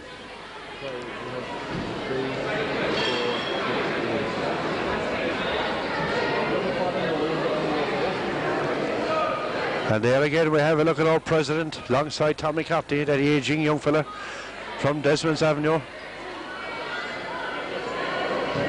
We have a lot of strange people in here. Timothy Hallahy, coach to St. Anne's. We have Carmody there as well. Mr. Carmody. Francis Riley comes to the foul line and scores another point for Ballymac. 13-5, 4 minutes left on the clock. And making 2 for 2. Now he has 2 more shots.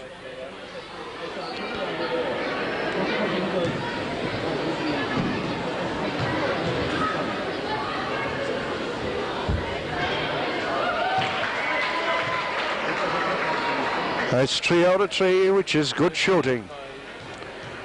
15-5, a bit of a whitewash for Desmonds. Make that 16-5. 8 points to Frank O'Reilly. Yeah.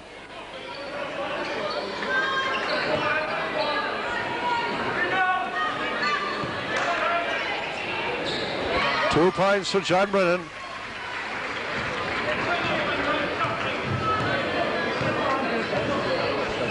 $16-7.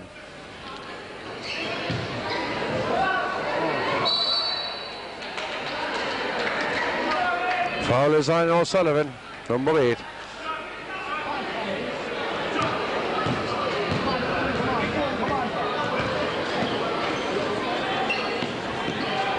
John Brennan with a 3-pointer. 16-10. This game is coming from being very, very dead to maybe partially alive. One problem that Desmonds, I can see they have 17 fouls as opposed to 2 for Ballymac, and that could be crucial down the stretch. Thank you, Mort. It's rebounded by Tommy Horn. Liam Boston getting it away. Looking for somebody up here. Tries a 3-pointer himself.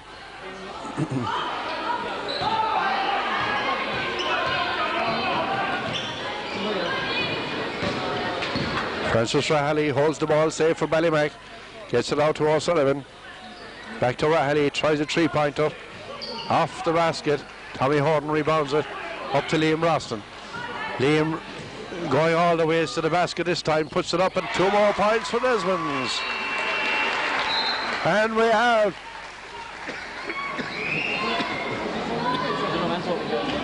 a 4-point ball game, and a bit of romance going on over here on the side. We're not sure yet who they are. Would I? Yes. Could I have your last roller, please? Of course I can.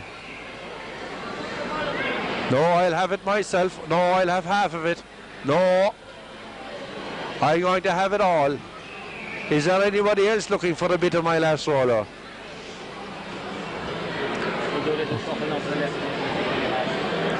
Referee getting ready for the next game, watching that, and there the Brennan family.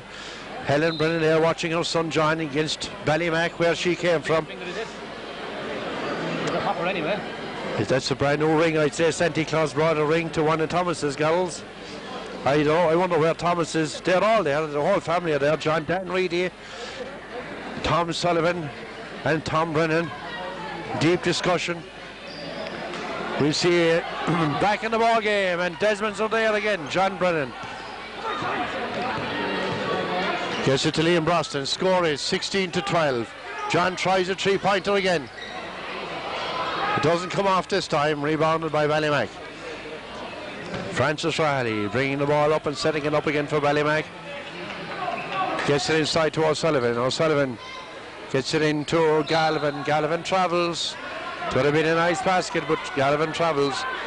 Liam Broston takes the ball up the court while everybody is looking around the place. Liam is there. Willie Dom gets it across to John Brennan. John is robbed by Francis Riley. Intentional foul. An intentional foul called on John Brennan for tripping the intrepid O'Reilly, young Frank, who was on his way down court, probably to get a layup. The scoring is tight, just 4 points in it, 1:57 left on the clock.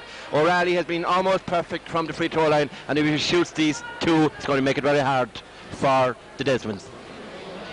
Thank you, Mort. Francis O'Reilly on the foul line, scores 1. He's after finding his rhythm here. He started off poorly, but now he's 100% returned from his last 3 times at the foul line. And there it goes again. 2 more points for Frank O'Reilly, making it a 10-point ball game for O'Reilly out of 18. O'Sullivan holding it down. Nolan marking him. Rory O'Reilly throws a pass. Liam Brosnan throws one for Tommy Horn. Back to Liam Brosnan again. John Brennan sitting for the 3-pointer. Got 1 and has missed 10. Yeah. Rory O'Reilly bringing the ball down.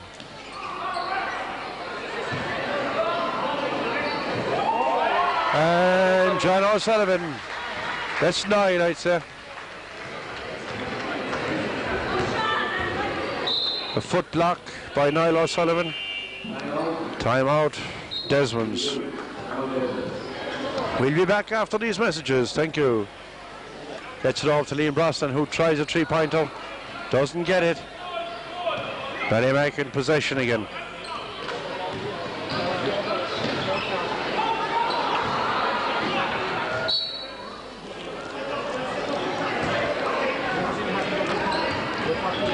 Francis Rahady all on his own, and he'll hold up the ball. The foul is on Liam Brosnan. 42 seconds to go. I think Ballymac are going to win this game, obviously now 20-12 left, and really I think the key figure for them has been young Francis O'Reilly. He scored 10 already, and he's going to the free throw line for 2 more, and who's to say that he won't add 1 or 2 more. He misses that one, but I think it's been overall their inside game and their combination play. I think that Desmonds have been relying too much on the outside play as Frank O'Reilly converts one of John Brennan and Liam Brosnan, who is obviously rusty, not fit, but playing the game. It's nice to see him playing again. This time it's Willie Dunn tries a shot, and 2 points by Richard Nolan. 21-14. Is the distance too much to come? 4 on 3, Ballymac ball. 23 seconds left. Rory Rahally at the foul line.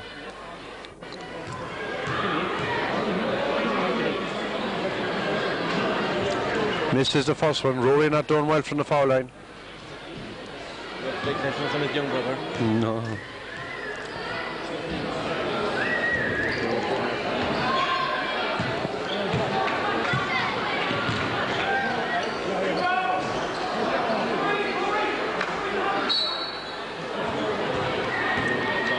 This last 20 seconds could take a half an hour to play. One in the camera on the bench over, kind of Tony Lean was on the December.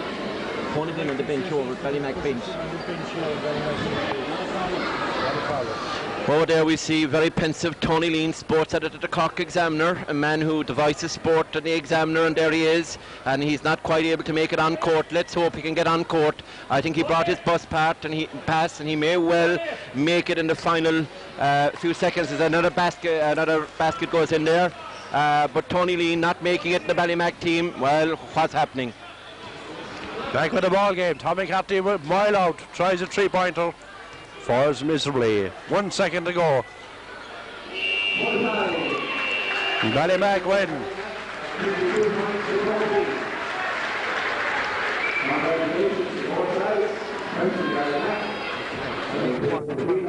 We'll be back with you after these messages. Thank you.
Three men's final.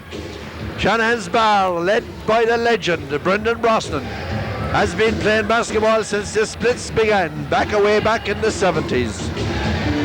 Up here we have the Scartaglen and Navy.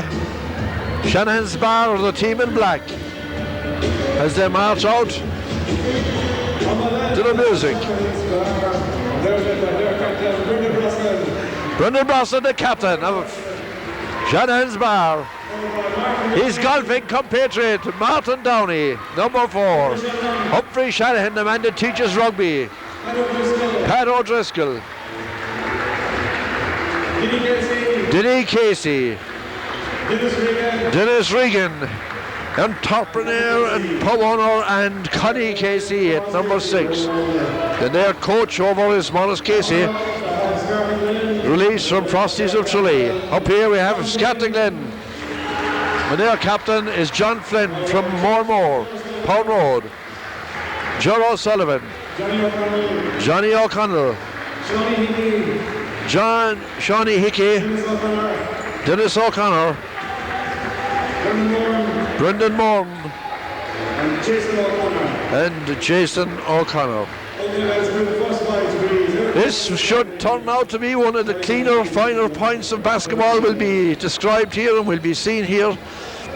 Some of the people that are playing the game longest in the history of basketball in Castleisland can be seen playing out here today. Our rest of this game are Joanna Sullivan and Shane Flynn.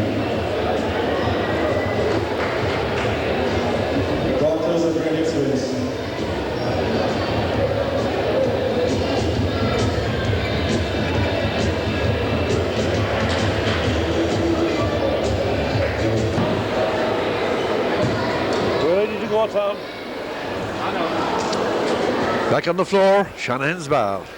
Take one look at them. They're the guys with the black. Connie Casey jumping here with Joe O'Sullivan.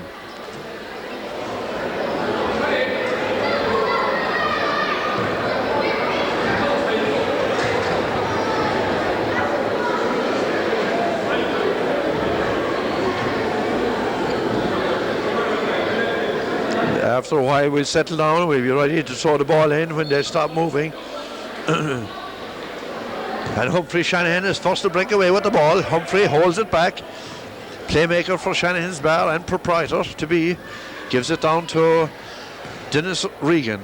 Dennis, another bar owner, had his own team here last year. Tries a pop shot from far out, away from downtown. Brendan Brosnan inside, wins the rebound. And Brendan gets it inside to Casey. Casey gets up and it's tipped away by the Scartaglen, John Flynn. John must be in hibernation up there because John wouldn't be normally from Scartaglen. Neither would any of his people be. However, he's playing here, playing full forward for Desmonds all the year and now playing with Scartaglen. Obviously questions to be asked and answered when the books will be done. Out to Humphrey Shanahan. Humphrey takes it on, throws up a ball, rebounded inside by Joe O'Sullivan, and Joe holds it back, gives it back to his playmaker, and his playmaker is John O'Flynn. Back out to John O'Connell, and we're having a shot from inside. Brendan Brosnan waiting for the break. John Flynn gets up and is fouled by number 7 from Shanahan's Bar, Pat O'Driscoll. 2 shots here for John Flynn.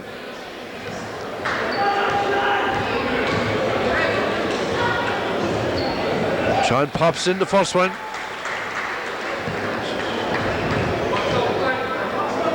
And pops in the second. 2-0 is the score. 8 minutes and 48 on the clock as Dennis Regan brings the ball down for Shanahan's Bar. Still Dennis when he gets it into Driscoll. Driscoll turns, tries to pop over the head. Rebounded by Connie Casey. Under pressure, gets his 2 shots.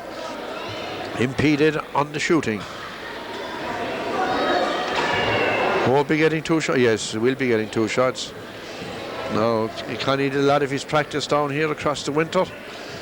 Let's see, did the basket move? Pops up the first one, and obviously the basket did move a little to the left. This time we're getting Connie to focus in where the basket is now. Puts up this one.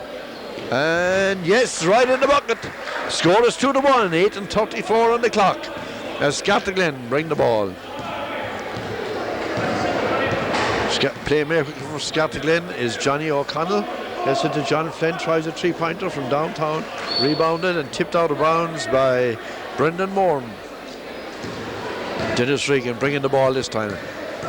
There, while the shot was going up, himself and Brendan Brosnan were discussing a plan. Back to Humphrey Shanahan. Humphrey puts it on the floor, gets it inside to Driscoll. Back to Brendan Brosnan from about here. Brendan is lethal. This time finds himself an inch or two short. The foul is called on number 2, Currow Sullivan. As Connie Casey arrives at the floor again, having found the basket. Last time, I'm sure he have a better chance now of sinking the shots. Up he puts the first one off the glass. A bit too lively off the glass maybe this time. Changes his shooting style. Man of many styles. This time he goes reverse back to his former style, puts it up and pops it in the basket. It's a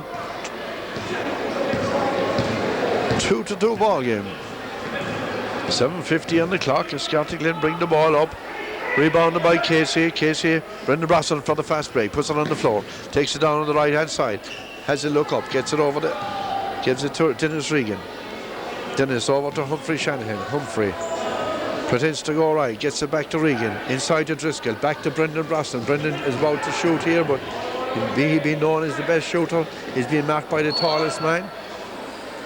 John Flynn picks up on Brendan Brosnan. John brings the ball himself this time. The full run of the course, gets it up and all the ways up and puts it in the bucket. Score is 4-2 in 7 minutes 12 seconds. Scartaglin go into a 2-point lead. Considered to be very little at this early stage of the game. Humphrey again with the ball. Rises it into Driscoll. Driscoll puts his head down. Tries to get up with a jump shot. Brendan Brosnan inside, scavenging under the ball. And gets a jump ball. And the ball goes to Scartaglin. The arrow points that way. Currow Sullivan going to bring the ball. And no, it's John O'Connell. Johnny gives it to his number 10, Brendan Morton, and Brendan travels. Humphrey Shanahan is going to take it out here now for Shanahan's bar. Dennis Regan takes it, stop at the key, gives it out, passes it to Brendan Brosnan. Brendan gets it into Dennis. Dennis could file along when across the course, but he gets pushed out of the course by John Flynn. There's a play being called here by Shanahan's bar. Out to Brendan Brosnan, takes it across the key. All the ways out to the halfway line, sorts it out again, and sets up the play into Casey. Out to Brendan Brosnan. Brendan could have a shot himself. No, gets it off to Dennis Regan. Dennis is ready for the shot, pops it up, and John Flynn rebounds it, and Brendan Brosnan has it, and Brendan, for his trouble, collects the first foul. Actually, I'm wronging Brendan Brosnan. He was fouled. The referee deemed. Side to Casey. Casey's not able to get it. John Flynn brings it up to court.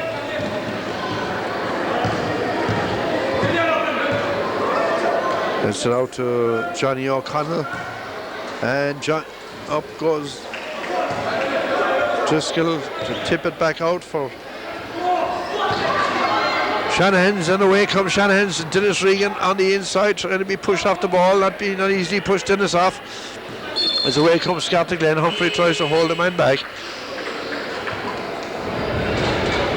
Foul is on 10. Timeout. Coaches want to talk to their team. We'll be back after these messages. Thank you.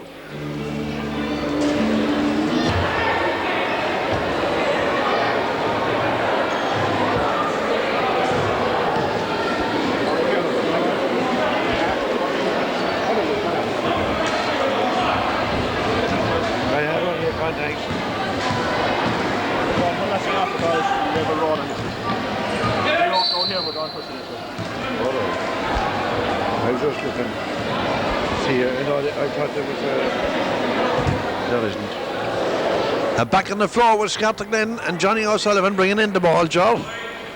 Johnny O'Connell rather gets it inside to John Flynn. John gets a finger on it. And Humphrey Shanahan might have been a bit physical, the referee thought there, actually, in the way he contested for that ball. In comes Martin Downey. Martin has played every game in the community, football, soccer, rugby, and now he's playing basketball. Very lucky to be able to get him because he spends a lot of time playing golf at the minute. John Flynn, first Scartaglen, sets it up again, gets it inside, top of the key. Up they go for it, rebounded Dennis O'Regan. For Shanahan's bar, brings it down, steadies it up, calls the play. Martin gets his first touch of the basketball, gets it in over to his golfing buddy Brendan Brosnan. Brendan hops it 5 times, gets it inside and gets it outside to Dennis Regan. Dennis goes all the way to the board this time, sees the gap opening up, tries a fancy dancy one but doesn't work out. Up goes Connie Casey, has the ball. Connie is coming to the free throw line now for the 3rd time this morning, and by now Connie has decided he'll probably go with his initial skill in shooting, popping it up and letting it zip in. Very unfortunate that time, Connie, very unfortunate, but you're back with your old style. You know that's the accurate one, not playing it off the glass anymore, playing it straight to swish. And this time it just hits the back of the ring again and pops out. Wasn't ready for the rebound, so away comes Scartaglen and Johnny O'Connell. Johnny rebounded by John Flynn. John gets up again and puts it in the basket. 6 points for John Flynn, 6 points for Scartaglen, 2 points for Shanahan's bar. They say Shanahan's bar wait until the last few minutes to put it all together to come through. Brendan Brosnan might have a shot, gets it inside to Driscoll. Driscoll travels.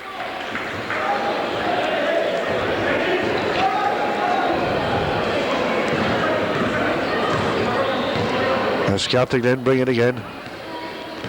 O'Connell gets it into Brendan Morton, rebounded by Casey, back to the playmaker Brosnan. Brendan takes it down the middle, has a look around, has a look up, gets it into to Driscoll. Driscoll back to O'Regan.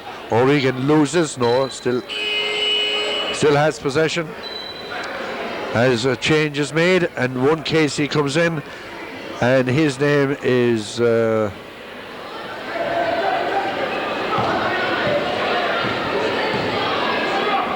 Dinny, and Dinny gives it to Connie, and Connie puts it in the basket. 6-4 and 2:32 on the clock. As now Scartaglen and O'Connell, the playmaker, brings it up to the top of the key, has a shot up, rebounded by number 10, who is Brendan Morton. Gets it outside to Martin Downey. In the safe hands of Martin. Martin takes it down on the left hand side, hops it with both hands, just to let the people know that he's a basketball player all his life. Can bounce it with the 2 hands, and John Flynn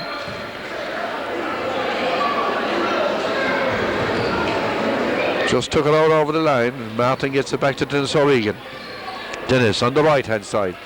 Inside, the pass was to be to Dinny Casey, but Dinny couldn't bend down fast enough. As the way comes O'Connell from Scott. Scott now trying to organise an offense, gets it outside to Morton. Morton gets high, rebounded by Casey. Casey gets it out to Martin Downey. Martin gets down on it and walks up, and the referee says that's all right, you can travel here, Martin.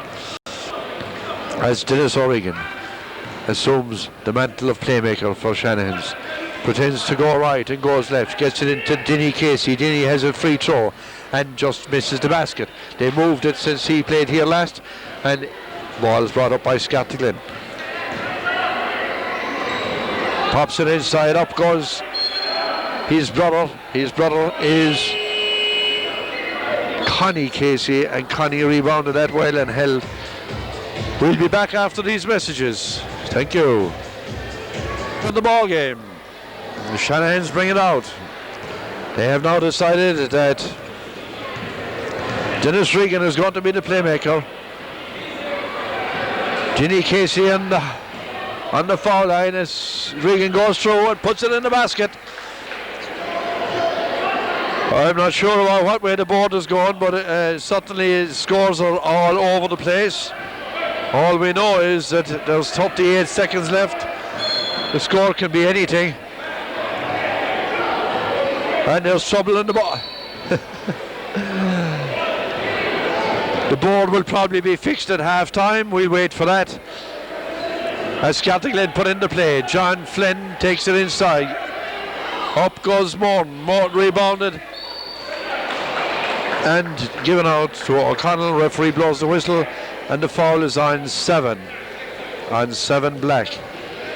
7 black is O'Driscoll.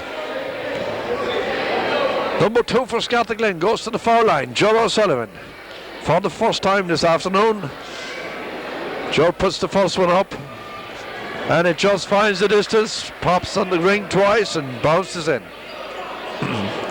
Stands a little closer this time. That first one took a little out of him. Tries it off the glass, but no. As Scartaglin still come with the ball and take it out over the line. And a little fisticuffs there slightly under the belt. The referee mightn't have seen it, like. I'm not sure what has happened now, but there's a little bit of a box. I think Brendan Brosnan might have been the recipient. Anyway, there's some consultation here. It's technical, I'd say. Dennis Regan gets his shots, puts it in wide.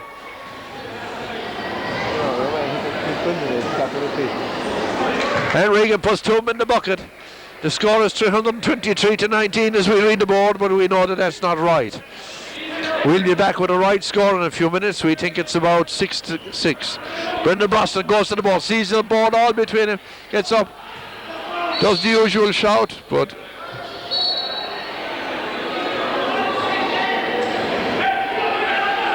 five seconds left. As Scartaglin, O'Connell takes the ball, gives it to Flynn. Flynn guards it well, gives it inside to number 2, John O'Sullivan. John tries a high one, and is held there and rebounded by O'Driscoll from Scartaglin. We'll be back with the right score. We think it's about 6-6. We're on 0 time. Have a nice. We'll be back after these messages. Thank you.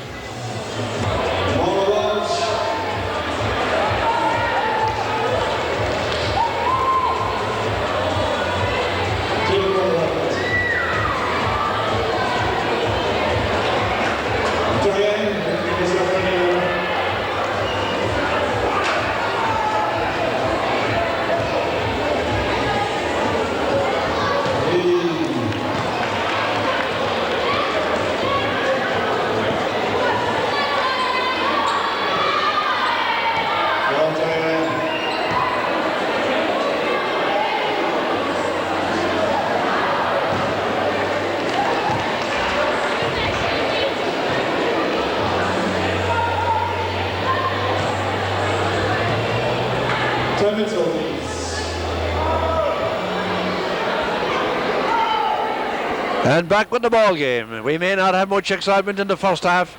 We thinking we might have in the second half. We saw Coach Casey going for a 5-gallon drum of water at half time. Obviously his boys were getting dehydrated. Martin Downey has gone to playmaker position. Martin setting it up now. Great strength in that right hand. Martin drives a driver 300 yards above in the local golf course. Puts this one up, but is blocked down by Flynn. Brendan Brosnan taking it out. Looks for the chance to find the room. Gives it to Martin. Martin inside to Dennis Regan. Dennis the 3-point shooter. And the ball is rebounded by Driscoll. Gets it out. Martin might have a shot. Brendan Brosnan will have a shot. Brendan just rolls it across the pitch. Very unlucky as Denny Casey was guarding the ball well there. And Scartaglin were lucky they didn't come in his way.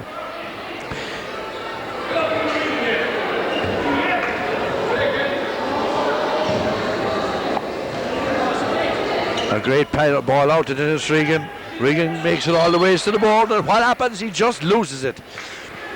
As Scartaglin come away with O'Connell, Johnny O'Connell taking it down on the far lane, gets it out to Morton. Morton climbs high, gets the foul, gets the basket, and 1. Coach Casey talks to his brother and says, please keep your hands up. He says, not out from you, just up. 10 for Brendan Moran from Scartaglen. Puts up the ball off the glass and right in the basket. The score is 10-8 for the home side, Scartaglen. James O'Regan, the new playmaker for Shanahan's. The third playmaker since half-time. Brendan Brosnan pretends to shoot, gets it back to the playmaker. Regan goes all the way, holds it back out, gets up with the shot, was fouled, but never, no. And Denny Casey gets it out to Martin Downey. Martin puts up a leg, travels a little. That's the way he kickstarts his electric caddy car, so he just got caught out that time. As away comes Scartaglen. Joe O'Connell inside to Looney. To Morton. Morton gets high, rebounded by Denny Casey. Out to Dennis Regan. Dennis setting it up from the back again, waiting for his team to fall into place. Throws a long pass to Brendan Brosnan. Brendan in the corner, gets it out to Driscoll. Driscoll goes to the board himself, throws a one from downtown and up and puts it in the basket.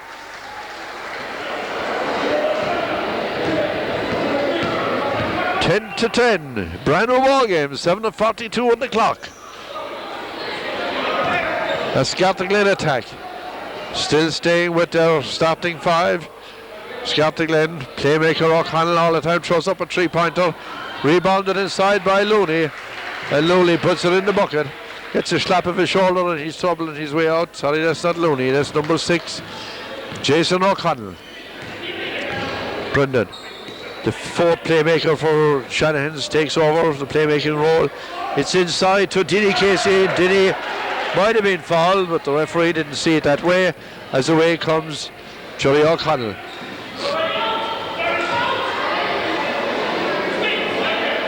Still with Scartaglen, and the tune they sing is Swing. Up goes John Flynn, and John is fouled. Substitution being made here. In comes one Casey and Martin Downey, and out comes his brother. Denny goes out and Connie comes in. Martin Downey goes out, Humphrey Shanahan, the proprietor, comes in. Up goes the ball and it's rebounded, this time by Dennis O'Regan. Dennis all the way to the board himself. We have a 1-and-1. And it looked like one of the Scartaglen fellas wanted to sit in Dennis Regan's shoulder on the way in for the drive. Number 8 from Scartaglen is Dennis O'Connor. Brendan Brosnan, the shooter from outside, just rolls it across the ring. She's just that inch too far away. Or else she was out late last night.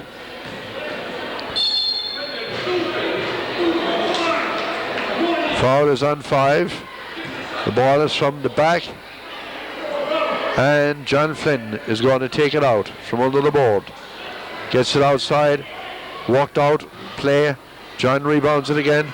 And this time it's given back to Driscoll. Driscoll to the playmaker, Brendan Brosnan. Very hard to watch this team. Now they have the 5th playmaker in position. Humphrey Shanahan is now moving to playmaker. Into Brendan Brosnan. Brendan puts it up high and puts it in the basket. Brendan's first score in this game. He has scored in every game since he started playing in this Blitz. And this is the 33rd Blitz. Brendan played in them all. They thought they'd buy him off last year. They gave him a prize, but he's back again this year. Dennis Regan from downtown hits the back of the board, and a bit of a husky. This is a very gentleman game, and there's no pushing and shoving allowed. We're going to be going back to our coaches, and our coaches will explain that. Imagine Morris Casey telling his fellas there's no pushing allowed in this game. Back with you after these messages. Thank you.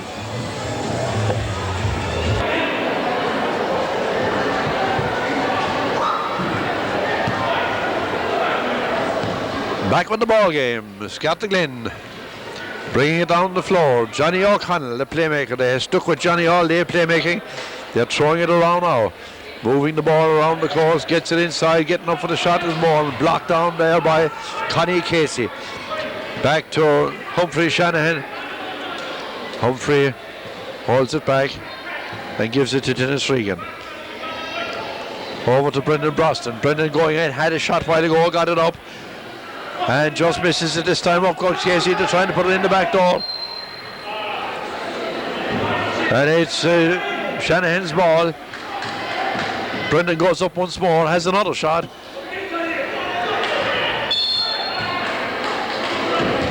And the foul is on Brendan. Brendan just forgot for the moment that he was playing basketball. Was a nice clean shoulder if it was football. Down to John Flynn. Up goes O'Connell for a 3-pointer. Hits it off the glass, but it's rebounded by Casey. Casey gives it to Humphrey Shanahan. And now Dennis Regan is going to be the playmaker. Very versatile team. We have 5 playmakers. All they have to do is to come around to position. Throwing the ball nicely along, keeping it off the floor, which is a big thing. Down it goes to the floor, and goes Driscoll in front of the key. Gets it out to Humphrey. Humphrey a bit strong with it. And Dennis Regan inside, tries to get up, but draws the foul. Dennis would have a lot of it played in his youth and would know all about drawing fouls and that. 2 free shots to be taken by Dennis. Dennis was one of these people that can swish it. We just wonder if he's going to trust himself to swish it, or will he play it off the glass. Up goes Dennis and puts it in the bucket. Swish. We can hear it down the floor. Score reads 13-12. And the play is still in motion. Dennis gets it outside, gets it over to Brendan Broston.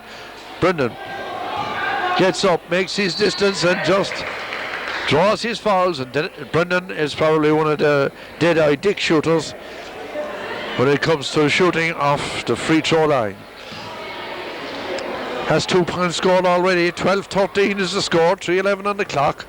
Very little fouls. Very hard to call a foul here. But that's straight in the bucket.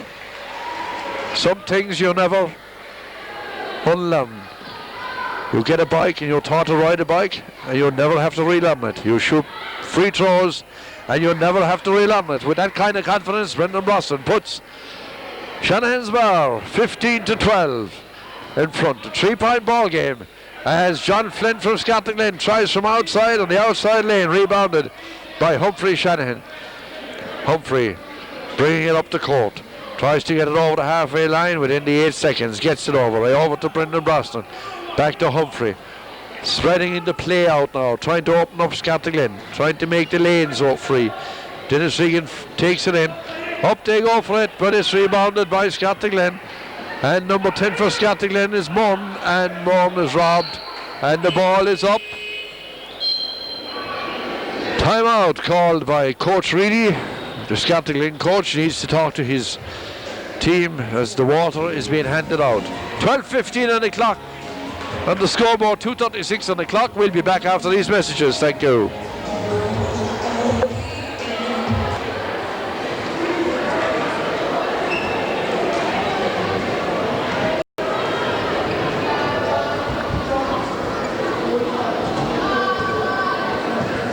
Back with the ball game as Brendan Broston from Shanahan's bar brings it up this time.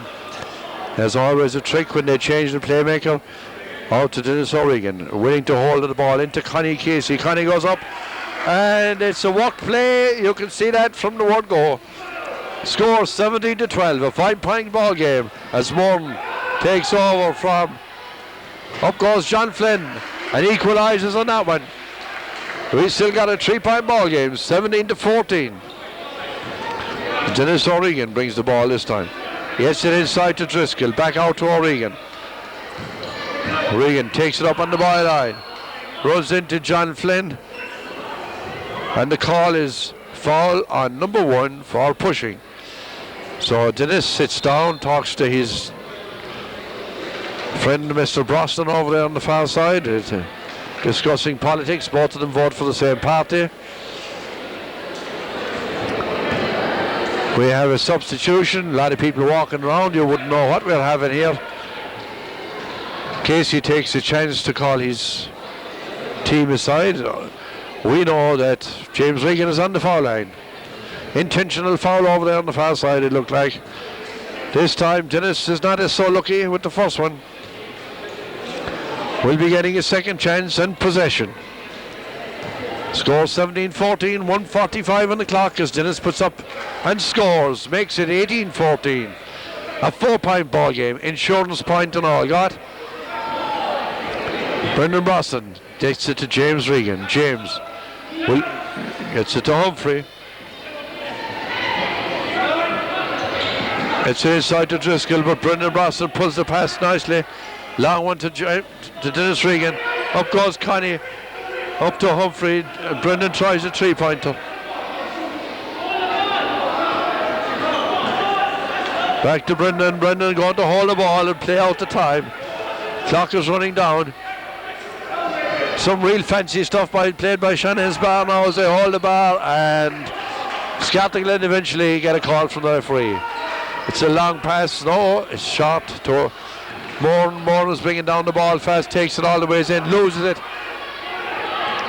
to Humphrey Shanahan. Humphrey gets it over the halfway line, and once it's over there, Dennis O'Regan gets it to Brendan Brosnan, gets the return pass, walks the pass it into Brosnan. What lovely basketball has been played there, and that's 2 more points, making this an irretrievable ball game. 20 points to 14. It's lucky that Kathleen built that old conservatory to make more room for all these trophies. As Scartaglen try a hopeful one, Denny Casey shoulders his man off the ball, holds the ball well, shields it well as it goes to Brendan Brosnan. Brendan into Connie Casey, back to Humphrey Shanahan. Humphrey is ordered, hold that ball, back to Casey, back to Brendan Brosnan. Brendan throws a long pass into the side to Driscoll, to Humphrey Shanahan, over to Dennis Regan. Dennis glad to get his breath back, takes on 3 of them, now takes on 4 of them, and is pulled to the ground by Scartaglen's number 6. And Scartaglen's number 6 is Jason O'Connell. Take a while for Dennis to get up. He'll need help.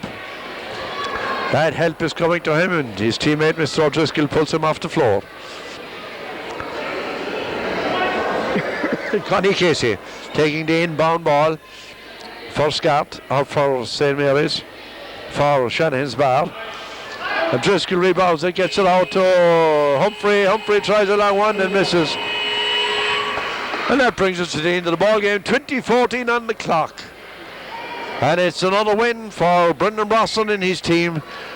The 33rd win in this. And that's why his wife, Kathleen.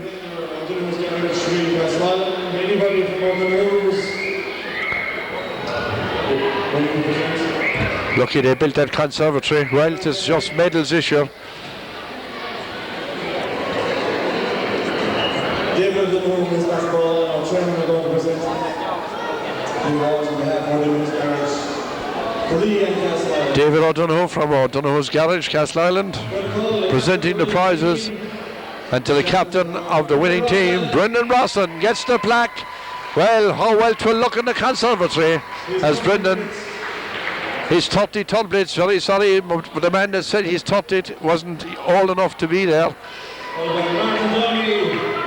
Martin Downey plays golf with Brendan. Humphrey Shanahan. 3 great buddies, Humphrey, Martin and Brendan. Mr. O'Driscoll. DJ didn't make it. Denny Casey went in and made his contribution.